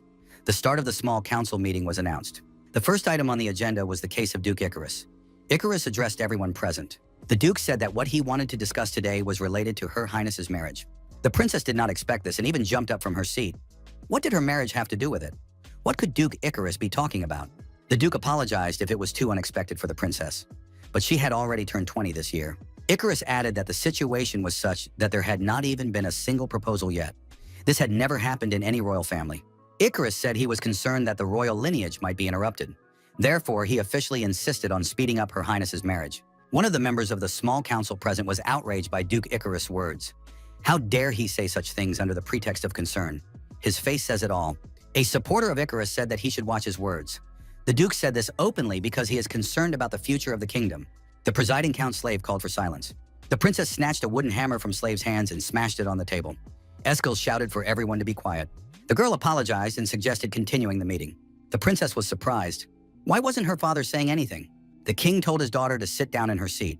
The princess was surprised. Did His Majesty really agree with this? Hadn't the king promised that she could choose her own husband? Tomalov III said that this was the fate of all royal children. His daughter must stop this childish behavior. The princess headed for the exit. Count Slave said that the meeting was not over yet. The upset princess asked her maid what she should do now. Isilde said that the only one she liked was Viscount Blizzard. The maid said that nothing had been decided yet. She shouldn't be so categorical and give up. The princess said that they clearly wanted to marry her off to Justin so that he could inherit the throne. There were 3 princesses in the Tomalov family, and they had no right to inherit the crown. Isilde added that Duke Icarus would do whatever it takes to achieve his goal. The girl thought that if that was the case, she could just tell everyone that no one but Viscount Blizzard would be her husband. The maid told the princess not to rush and to maintain her dignity. Isilde was indignant. How long should she maintain this dignity? She could not bear it any longer. The maid said that the princess should not do that. She understood her feelings. But if the princess did that, the kingdom would be turned upside down. Isilde told Lenshia to let her go. Everything inside her was already upside down. What difference did it make now? The door to the room opened. The maid was standing on the other side of the threshold. Viscount Blizzard was standing nearby. The young man asked if she was eavesdropping under the doors of Her Highness's chambers. Whose spy was she? The maid said that wasn't the case. She was just cleaning near the door. Isilde asked the Viscount what was going on. Blizzard said he had come here because he was worried about the princess. However, the girl had been eavesdropping from outside the room. Isilde asked the maid, "Is the Viscount telling the truth?" The maid said again that she was just cleaning up here. The princess said she had never seen this maid here before. Did she come here knowing that the princess's chambers were here? The maid said she was very sorry. Today was her first time in this part of the palace. She was still unfamiliar with the layout and seemed to have gotten lost. The princess said she didn't want to see the maid again. Next time, she wouldn't let it slide. The maid thanked the princess for her understanding. She would not come near this place again. Isilde told Lenshia to keep an eye on the maid. Blizzard asked if the princess would really let her go so easily. The girl replied that there was no good reason to punish her. Until she found out who was behind it all, it would happen again. Blizzard asked if the princess had any ideas. Isilde replied that there was only one person, Duke Icarus. Most of the nobility and servants in this palace had been bribed by Icarus. Therefore, no matter what he did, no one could oppose him. The Viscount knew that the royal family's power was weak, but he did not expect this. The princess asked the Viscount what she should do. If things continued like this, she would have to marry Justin, as Duke Icarus wanted. Blizzard told the princess not to worry. He would talk to His Majesty himself. The Viscount added that he had an idea and would try to change the king's mind. The squad of knights told their subordinates that the princess couldn't have gone far. They needed to search the entire area. The girl was hiding around the corner. Princess Daphne remained unnoticed. Jerome waited for the fugitive at the appointed place and time. The young man remembered the image of the princess with tears in his eyes. He was already beginning to think that the princess would not come. However, the door swung open and Daphne appeared on the threshold. She asked how long Jerome had been waiting for her. Jerome had been waiting, but he was still surprised when he saw Princess Daphne. The young man looked out the window and saw the knights who were still searching for the princess. They decided to search the entire building because they couldn't let her get away. Daphne asked anxiously what they should do. They would surely catch her. The young man blocked the door to the room, but the princess said that this would not stop the soldiers. Jerome said that he had expected something like this, so he had brought something with him. They began knocking on the door and demanding that it be opened. The knights assumed that the princess was inside. Jerome told the princess to hold on tight to him. The young man unrolled the scroll and read the spell. The magical transformations began. They set off for Thoth, disappearing from the room. Icarus said he was concerned that the royal lineage might be interrupted. Therefore, he officially insisted on hastening Her Highness's marriage. One of the members of the small council present was outraged by Duke Icarus's words. How dare he say such things under the pretext of concern? His face says it all. A supporter of Icarus said that he should watch his words. The Duke said this openly because he is concerned about the future of the kingdom. The presiding count slave called for silence. The princess snatched a wooden hammer from Slave's hands and smashed it on the table. Eskild shouted for everyone to be quiet. The girl apologized and suggested continuing the meeting. The princess was surprised. Why wasn't her father saying anything? The king told his daughter to sit down in her seat. The princess was surprised. Did His Majesty really agree with this? Hadn't the king promised that she could choose her own husband? Tomalov III said that this was the fate of all royal children. His daughter must stop this childish behavior. The princess headed for the exit. Count Slave said that the meeting was not over yet. The upset princess asked her maid what she should do now. Isil said that the only one she liked was Viscount Blizzard. The maid said that nothing had been decided yet. She shouldn't be so categorical and give up. The princess said that they clearly wanted to marry her off to Justin so that he could inherit the throne. There were 3 princesses in the Tomalov family, and they had no right to inherit the crown. Isilde added that Duke Icarus would do whatever it takes to achieve his goal. The girl thought that if that was the case, she could just tell everyone that no one but Viscount Blizzard would be her husband. The maid told the princess not to rush and to maintain her dignity. Essel was indignant. How long should she maintain this dignity? She could not bear it any longer. The maid said that the princess should not do that. She understood her feelings, but if the princess did that, the kingdom would be turned upside down. Isilde told Lenshia to let her go. Everything inside her was already upside down. What difference did it make now? The door to the room opened. The maid was standing on the other side of the threshold. Viscount Blizzard was standing nearby. The young man asked if she was eavesdropping under the doors of Her Highness's chambers. Whose spy was she? The maid said that wasn't the case. She was just cleaning near the door. Isilde asked the Viscount what was going on. Blizzard said he had come here because he was worried about the princess. However, the girl had been eavesdropping near the room. Isilde asked the maid, "Is the Viscount telling the truth?" The maid said again that she was just cleaning up here. The princess said she had not seen this maid here before. Did she come here knowing that the princess's chambers were here? The maid said she was very sorry. Today was her first time in this part of the palace. She was still unfamiliar with the layout and seemed to have gotten lost. The princess said she didn't want to see the maid again. Next time, she wouldn't let it slide. The maid thanked the princess for her understanding. She would not come near this place again. Isilde told Lenshia to keep an eye on the maid. Blizzard asked if the princess would really let her go so easily. The girl replied that there was no good reason to punish her. Until she found out who was behind all this, it would happen again. Blizzard asked if the princess had any ideas. Isilde replied that there was only one person, Duke Icarus. Most of the nobles and servants in this palace had been bribed by Icarus. Therefore, no matter what he did, no one could oppose him. The Viscount knew that the royal family's power was weak, but he did not expect this. The princess asked the Viscount what she should do. If things continued like this, she would have to marry Justin, as Duke Icarus wanted. Blizzard told the princess not to worry. He would speak to His Majesty himself. The Viscount added that he had an idea and would try to change the king's mind. The squad of knights told their subordinates that the princess couldn't have gone far. They needed to search the entire area. The girl was hiding around the corner. Princess Daphne remained unnoticed. Jerome waited for the fugitive at the appointed place and time. The young man remembered the image of the princess with tears in his eyes.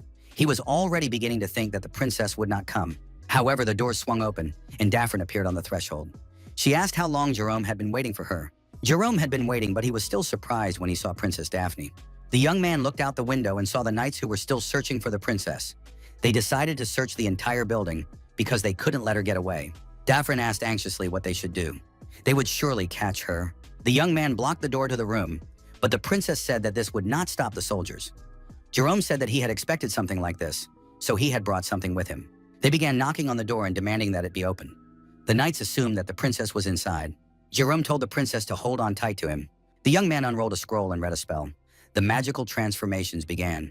They went to Tot, disappearing from the room. Duke Icarus said that Viscount Blizzard had proven his mastery of martial arts.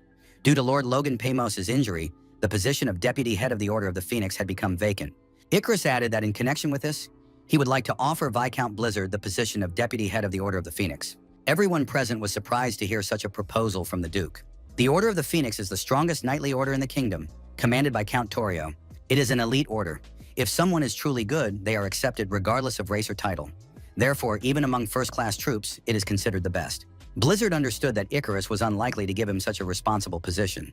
So what was the catch with the Order of the Phoenix? The Viscount smiled and thanked Duke Icarus. He said that he was far from perfect, but he would fulfill the duty entrusted to him. Icarus said that Blizzard was the epitome of modesty. Who else but the Viscount could handle this? The Duke noted that strange rumors were spreading throughout the castle. The king asked what they were about.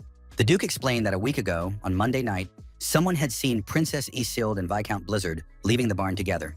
Everyone present at the meeting was once again extremely surprised. His Majesty flushed with anger. It was more than surprise. Blizzard remembered the moment when he carried the princess out of the cold barn. It was that very incident. The king asked the Viscount, "Is this true?" Blizzard replied to the king that it was indeed true. Everyone present asked indignantly, "How is that possible? A man and a woman in a barn at night?" His Majesty demanded that the Viscount explain himself immediately. Blizzard said that the princess had gone into the barn late at night to check on the ice wyvern's egg and found herself locked in. He had simply rescued her. Duke Icarus asked who could confirm this. Icarus added that according to witnesses, they were embracing each other. Would the Viscount deny this as well? Blizzard told Duke Icarus to refrain from further insults to the princess and his honor. Nothing had happened between them that day. The Duke said that he would like to believe the Viscount, but words alone were not enough to convince everyone present. Icarus added that if the rumors spread beyond the palace and people began to doubt the princess's chastity, a scandal would erupt. The king banged his fist on the table and said that the small council was adjourned for the day. As he left the room, the Duke said that as long as Blizzard lived in this castle, he would not escape his gaze. Princess Isilde found herself once again in the place she had seen in her dream. The princess saw people talking about a girl who had abandoned her parents and gone over to the barbarians. People claimed that she did not honor those who had raised her. They felt sorry for Lord Meng. Isilde was surprised. What barbarians and what Lord Meng are they talking about? The people looked back at the princess and said that she had no dignity. After all, she was in the barn that night. It was simply disgusting. The princess covered her face with her hands in horror and said that there was nothing between her and Viscount Blizzard. The people's hands reached out to Isilde and grabbed her. The princess screamed for them to let her go immediately. The people repeated that it was disgusting. The girl screamed for them not to come near her. The people repeated the same word, disgusting. The princess came to her senses in her room. She was frightened and covered in cold sweat. The carriage stopped at the castle porch. Guests continued to arrive and wonder, is this really Viscount Blizzard's mansion? But it used to be the Krimmer family mansion. Perhaps His Majesty had lent the mansion to the Viscount in gratitude for saving him? How could the Viscount afford such an expensive mansion? Even Duke Icarus could not afford such a thing. Viscount Blizzard appeared at the door. Everyone in the hall immediately fell silent and turned their attention to the newcomer. The Viscount thanked all the distinguished guests who had come from afar. He said that this reception was dedicated to his being awarded the title of Viscount and his entry into the small state council. Blizzard said that he was Lord Caroluna, deputy head of the Phoenix Knight Order and owner of this mansion. Those present were surprised that this was indeed Viscount Blizzard's mansion. But how could someone who had recently been a commoner achieve such a thing? It is said that he is a sponsor of the Roll Trade Association. Blizzard thought that entrusting this task to Edmund was the right decision. After seeing this mansion, anyone would change their opinion of him. To change the minds of the aristocrats under Icarus's influence, it was important to show that his financial power was greater. After all, what motivated them was power, wealth, and authority.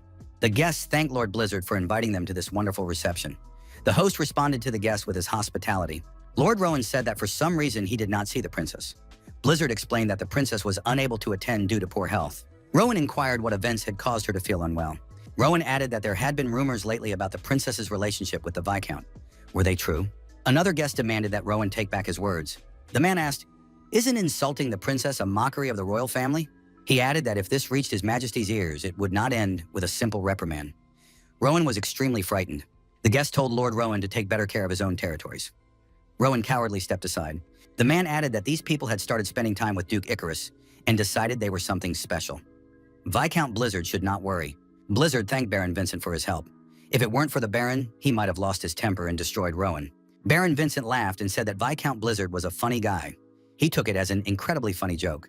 Vincent added that, as a resident of the kingdom, he could not remain silent in the face of insults directed at the princess. Blizzard asked, "Is something wrong on Baron Vincent's territory?" The Baron replied that monster attacks had been occurring for several months. Despite erecting fences and strengthening security measures, casualties continued to mount. He felt guilty towards his subjects. The Viscount asked if the Baron had requested help. Vincent replied that even the royal army had been unable to cope. The Baron remarked that he must solve the problems of his land himself. Viscount Blizzard said that this would be the first thing he would do as deputy head of the Order of the Phoenix. His first mission is to suppress the monsters on Baron Vincent's territory. The protagonist decided that he would help exterminate the monsters in the small domain without any benefit to himself. However, he would take advantage of the support of the Knights of the Phoenix Order. Baron Vincent thanked the Viscount. Blizzard replied that it was the Baron's kindness that helped mobilize the Knights. Our hero said that he had urgent business to attend to and had to leave. They would see each other during the campaign. In a secluded place, the protagonist took out a communication stone and, responding to the request, asked what had happened. Jerome reported that they had caught him. As expected, the first target was the eldest son of the slave family. Blizzard asked where Killer was now. Jerome replied that he was in the basement of the annex at the back of the mansion. The Viscount went down there. The protagonist saw Miller standing next to a bound man with a bag over his head. The Viscount removed the bag from his head. Miller said that he had paralyzed Killer using a technique that Milord had taught him. All of his pressure points had been carefully blocked.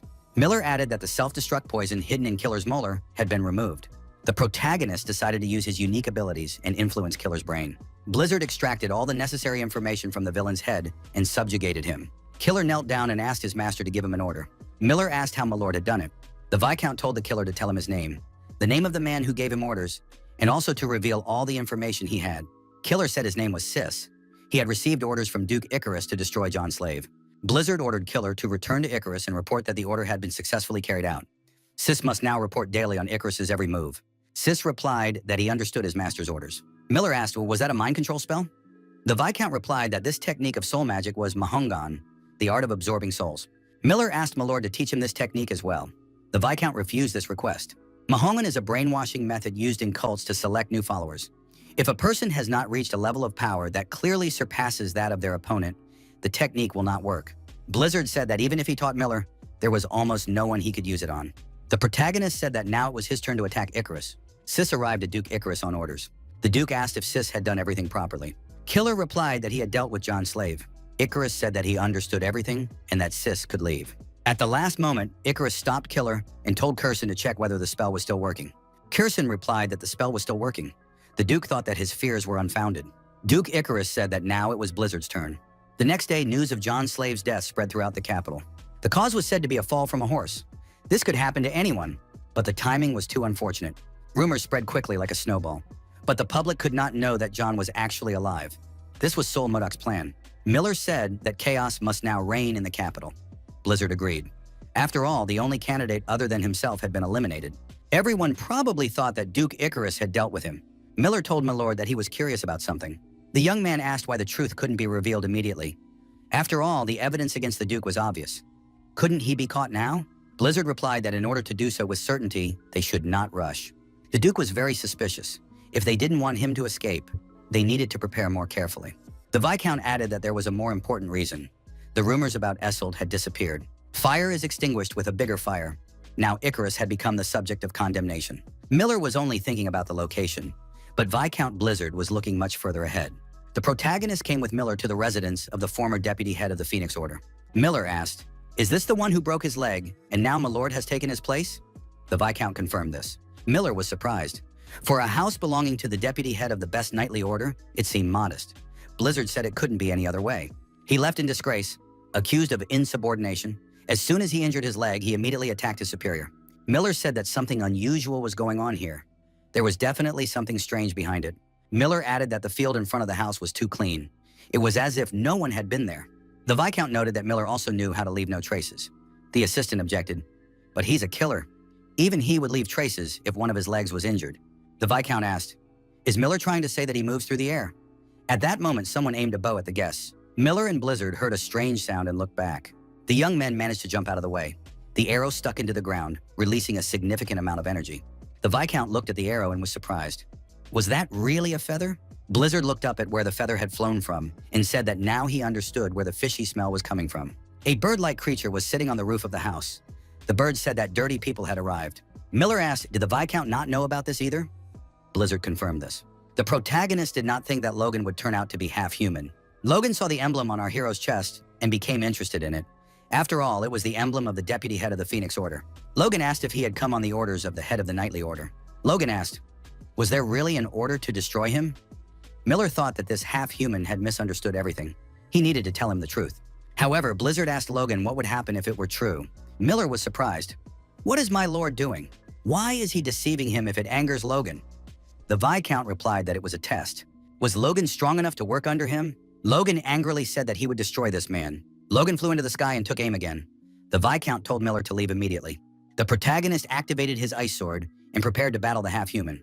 The Viscount thought that he should first cut off all the feathers and then chase the half-human. Miller said that the feathers of beastmen were very elastic. The sword could bounce off. That's exactly what happened. The next moment, our hero dodged the feather flying at him. Logan said that in that case, he would release 2 feathers at once. How would a human cope with that? Viscount Blizzard replied that the recoil from the feathers is incredibly strong. The protagonist said that in that case, he would deflect the attack and parry the arrows with his sword.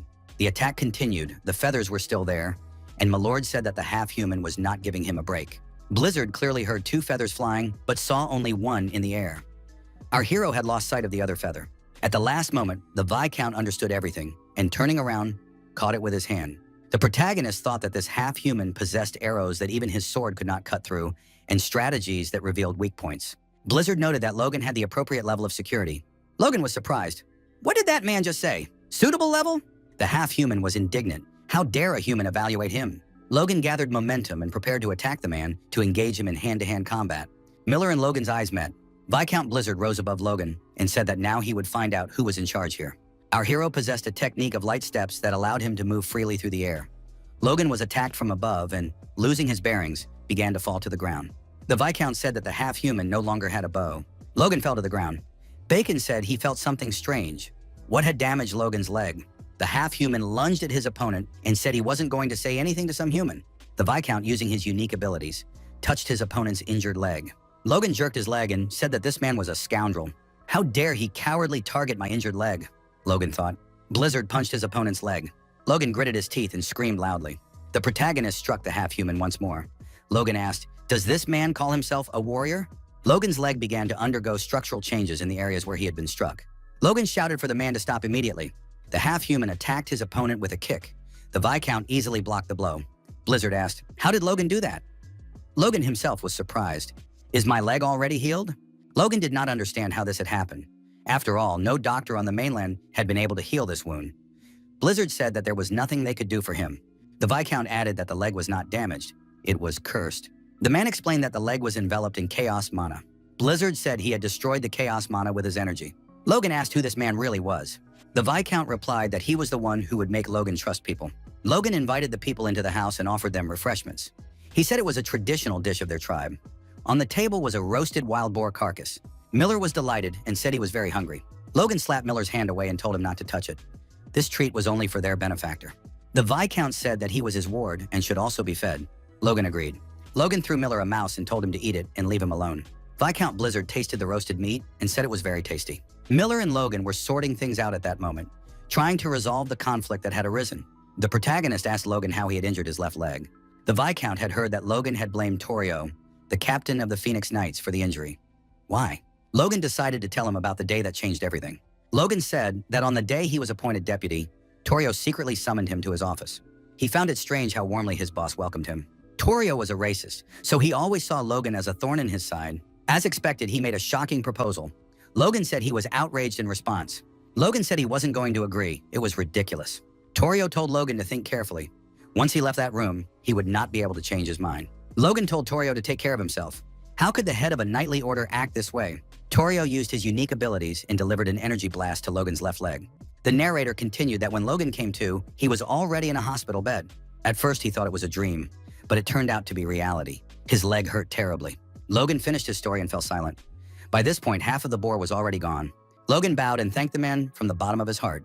Logan said that the man not only healed his leg, but also told him that it was a curse. Logan said that now they needed to find out who had cast the curse. Blizzard said that there was no need. He already knew. Miller asked how the Viscount knew this. The Viscount clarified that he knew the name of the person who had ordered it. Blizzard asked Miller if he remembered who Sis was. Miller replied that he was the killer who came for John's slave. Blizzard said that when he used that technique, he felt a strange energy. Now the same thing had happened to Logan's leg. Miller asked, could Duke Icarus be involved in this? Logan was alarmed. Did the man say Icarus? Blizzard was surprised. Why such a strong reaction? Logan stated that the proposal he had rejected was related to Icarus. The proposal concerned treason. They wanted to overthrow the current ruler and make Icarus the new king. Viscount Blizzard smiled. Icarus had finally been caught. Icarus turned and said to his guest, he's finally here. Icarus asked, how are Commander Torio's wounds? Torio replied that his wounds were gradually healing. The commander of the order asked why the Duke had summoned him. The Duke reminded him that Blizzard had recently joined the order. Icarus demanded that Torio bring the scoundrel here. Icarus added that if the commander of the order did so, he would very soon become a Duke. Torio knelt down, thanked his lord, and said that he would definitely carry out all his orders. Duke Icarus thought that a trap had been set. He believed that this place would become Blizzard's grave. A bloodied man lay on the floor, and Viscount Blizzard stood before him. Behind him, the head of the order, Torio, approached and asked what Blizzard's deputy was doing there. Braun Vincent thanked Viscount Blizzard for coming. Blizzard said that greetings were unnecessary. Hadn't he promised to deal with the problem that had arisen on the territory? He was a little late because urgent matters had come up. Viscount Blizzard reported that he had sent the Phoenix Knights here a week ago. Vincent acknowledged that thanks to them, the fire had been quickly extinguished. Blizzard asked the Baron why he looked so worried. Vincent replied that he was deeply indebted to the Knights. Vincent added that he had something to tell the Viscount. Did he know what was happening in the Order of the Phoenix? There had been multiple incidents of violence. Viscount Blizzard burst into the room where the Knights were. He saw that the situation looked like hatred towards other races. The Phoenix Knights were indeed beating representatives of other peoples. The protagonist immediately struck the knight who was mocking the beastman. Without hesitation, the Viscount deactivated all the knights. He grabbed the wounded beastman and tried to save him. The beastman watched the knights with apprehension, who were confused by the behavior of the deputy commander of the Phoenix Order. The knights did not understand how this had happened. In a second, the Viscount knocked Commander Butler off his feet and saved the Owlman. Blizzard looked at the bloodied body and said that the Owlman had been severely beaten. He had lost a lot of blood. Commander Torio appeared behind our hero. He asked what Blizzard's deputy was doing. He asked if Commander Torio was being too harsh. Torio showed his damaged eye and told the Viscount to see what these creatures had done to him. Torio pointed at the Owlman and demanded that Blizzard bring him to him immediately. Torio added that if Blizzard disobeyed, he would be punished for insubordination. The Viscount lifted the Owlman to his feet and tried to lead him out of the room. He added that the commander could try and punish him. Blizzard added that in that case, Torio's plans with Duke Icarus would become known. Torio looked at his deputy in alarm. Torio wondered how the Viscount could have found out about the betrayal. The commander of the Phoenix Squad asked how Blizzard found out about it. The protagonist replied that they should stop tormenting the beastmen if they didn't want to end up on the scaffold. The Owlman asked why the deputy commander had helped him. Blizzard replied that he himself had faced discrimination. The deputy commander added that in his homeland, he was despised and called a barbarian. Therefore, he could not gain the recognition of the people and reunite with his beloved. The Viscount added that he intervened because he knew this pain. Blizzard asked why the Owlman put up with it. After all, beastmen possess the strength to easily defeat these weaklings. The Owlman agreed. However, he added that this would leave him with no opportunity for dialogue. Solmudok recalled that Huayan had said something similar. He noted that the Owlman had chosen a difficult path. Viscount Blizzard reached out his hand and said he would support the Owlman. It wouldn't take long. Our hero also wanted to see the future that Huayan dreamed of. The evening of the next day arrived. Viscount Blizzard continued to carry out his mission. One of the knights was outraged. How dare Blizzard disgrace him in front of his subordinates? The knight asked if Commander Torio was just going to watch his deputy's actions. Something had to be done. Torio said he saw no need to get his hands dirty. They had been given a task. He pointed to a place on the map and said that Blizzard had to be lured there. The knight asked what was so special about that place. Torio spread his arms and said they didn't need to know. They just had to get that man to come there. The Viscount and the knights headed for the indicated location. The knight who had suffered at the hands of the deputy thought they had already arrived. Rumor has it that Viscount Blizzard is a great swordsman. This area was inhabited by huge bloodthirsty monsters. Commander Torio led the squad. Blizzard followed him. Bacon sensed the presence of a strange energy. The commander raised his hand, ordering everyone to stop.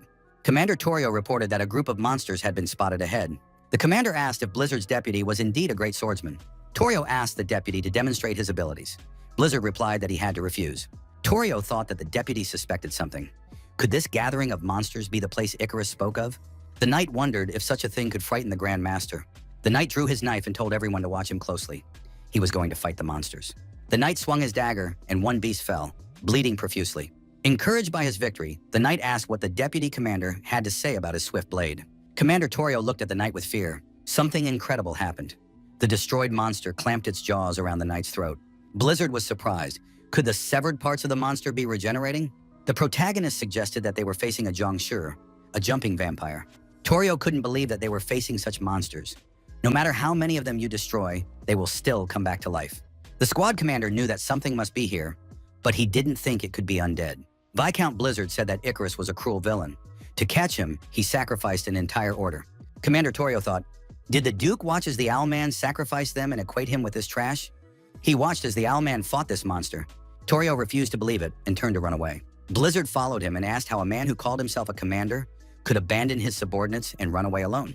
The Viscount thought that he had not yet learned anything compromising about Icarus. He had to catch up with the commander. The huge monster pounced on Blizzard. The Viscount thought that he was facing a strong opponent. A green liquid was poured on the knight who had been injured by the monster.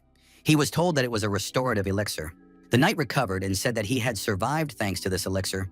He thought that he was facing Commander Torio. However, when the knight raised his head, he saw that he was facing an Owlman. The Owlman said that the commander had fled. If the knight had survived, then he had to get up. His strength would be useful in the fight. The knight was surprised because the Owlman himself was in terrible condition, yet he had given him the only medicine he had. The knight could not understand why the Owlman was doing this, because he had beaten him earlier. The Owlman asked in surprise what the guy was talking about. After all, they were comrades. Did he need any more reasons? The knight jumped to his feet and grabbed his sword. He prepared himself once again to face the monsters. The knight said that he would definitely survive and repent for the rest of his life. The Owlman replied that he would wait for that. Both knights prepared to repel the monster's attack. Viscount Blizzard continued to repel the attack of the boss monster, a huge beast. Our hero thought that no matter how much he cut it, it would still regenerate. Viscount Blizzard noticed that after freezing the monster to reduce its mobility, the frozen parts of its body stopped regenerating. The deputy commander realized that ice was the weakness of these monsters.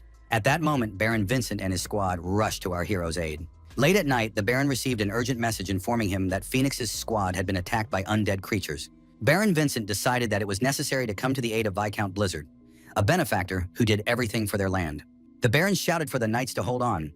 Reinforcements had arrived. However, there was no one left to fight. Vincent saw only chunks of ice around him. Viscount Blizzard said that Baron Vincent was too late. There was no one left to fight. The Baron's hands continued to tremble. It was not fear or cold, but awe. After this incident, the Viscount was given the nickname, the King Who Freezes Death Itself. That is what they called him. There are 3 orders of knights in the kingdom of Draki. The first is the Order of the Phoenix. The second is the Order of the Titans. The third and last is the Order of the Storm. As soon as Torio returned, he summoned the other 2 commanders to him. Both commanders, Gordon and Robert, arrived. Torio said that Icarus was a cruel scoundrel. To catch him, he sacrificed an entire order. How could he abandon it? Torio believed that he had to prove his worth in any case. Torio apologized to his colleagues for calling them at such a late hour. The commander of the Storm Order, Gordon, said there was no need to apologize. If the Count called, he would come anytime. Baron Roberts, commander of the Titans Order, told Torio to quickly say what he wanted. Torio thought that Baron Roberts was a royalist who had sworn allegiance to the king. Torio decided that Roberts would also side with Icarus today. Like Logan, he would not be able to refuse the offer. Torio asked if they had heard what had happened to John Slave. Torio said that Slave was quite pathetic. While serving the king, he lost his son. Torio added that if Slave had followed Icarus, this would not have happened. Storm was surprised. Could he really speak so bluntly? Torio replied that he had thought it through. Robert asked what the threat was. He would not obey Icarus. Torio said he had not suggested that. Torio added that under normal circumstances, he would have said so, but now it was indeed a threat. Torio declared that a rebellion was coming soon. The current dynasty would be overthrown, and Icarus would become the new king. Torio added that he and Gordon had already been promised positions. Torio told Baron Roberts to choose wisely now. It was now common knowledge that the current king had no power. Torio thought that Roberts had considerable influence in the royal faction. If he switched sides, the rest would follow. Roberts was indignant. Who said the king had no power? The king had him and the Order of Titans. Roberts said that Gordon and Torio could surrender. They had until dawn. In that case, he would ask that their entire clan not be destroyed. A woman appeared from the wine poured out. She said it was a pitiful sight. Torio tried to lure this man over to take credit for it, but failed again. Torio knelt down, bowed his head, and apologized to Lady Curson. Gordon realized that they were facing the Black Mage and Icarus's confidant. Torio asked for just one chance. He would definitely justify the trust placed in him. Curson said that it was just in time. She needed him. Curson added that Torio was finished. Curson asked Icarus via remote communication what to do with Baron Roberts. Icarus replied that he had to be eliminated. Torio thought that his plan was slowly beginning to fall apart. With Blizzard's arrival, everything was going awry. Right now, Viscount Blizzard annoyed the Duke more than the king. Icarus said that in that case, he had no rivals except Viscount Blizzard. Now that he was away from the capital, there might not be a more opportune moment. The knight came to the beastmen with apologies and asked for forgiveness for mocking them. He knew that apologies would not change anything and said that he would atone for it for the rest of his life. Viscount Blizzard said it didn't take long. He dealt with it quickly. The Owlman said that everything should be done gradually, not for temporary peace, but for a lifelong connection. After hearing about a lifelong connection, the protagonist remembered Hua-yun again. Now Sol Mudok understood why Hua-yun insisted on negotiations. It wasn't short-term peace achieved by force, but Hua-yun's dream of growing old together. The protagonist decided that he finally truly understood Hua-yun. Short, continuing to monitor the target, told his lord that it had finally begun. Duke Icarus had started a rebellion. 2 hours later, the commander of the Order of Titans was in his office. Roberts thought that the knights had already been given the order. Torio and Gordon had gone over to the enemy. Tomorrow, his squad would go after them, so let the traitors prepare themselves. Roberts looked back and saw that Torio and Gordon had entered his office. The commander of the Order of Titans was surprised. Through what crack had they slipped in? Roberts quickly assessed the situation and noticed his sword lying on the table. However, Torio and Gordon, having turned into monsters, pounced on Roberts. Roberts did not understand what was happening to them. How did this happen? Roberts noticed that all his knights had suddenly become undead. Curson appeared before Roberts and asked if he was still alive. The Black Mage said that she had ordered Torio to destroy Roberts, but this man continued to make mistakes even after his death. Roberts asked if she had really done this to his knights. Curson confirmed this and asked what Roberts would do now. Robert grabbed his sword and Curson rose up. The undead attacked the commander. Roberts was forced to fight back. However, the forces were unequal and Roberts was wounded. Curson approached the bleeding commander and asked if he was afraid of death. The Black Mage told the commander not to worry, he would definitely not die. After receiving information from Short, Viscount Blizzard thought that Essel was in danger. The protagonist announced that he was leaving for the capital immediately. Short reported that Icarus's supporters were gathering troops in their territories. If they all gathered in the capital, no one would be able to stop Icarus. Short said that the Blizzard Order was heading there. My lord could leave the capital to him and stop the concentration of forces. Blizzard said he understood and asked them to hold out until his arrival. Blizzard made an emergency announcement and reported that Icarus had started a rebellion. Their task now is to destroy the reinforcements. His wyvern Lilith appeared above the Viscount. Blizzard decided that they needed to finish everything quickly and find Eskel.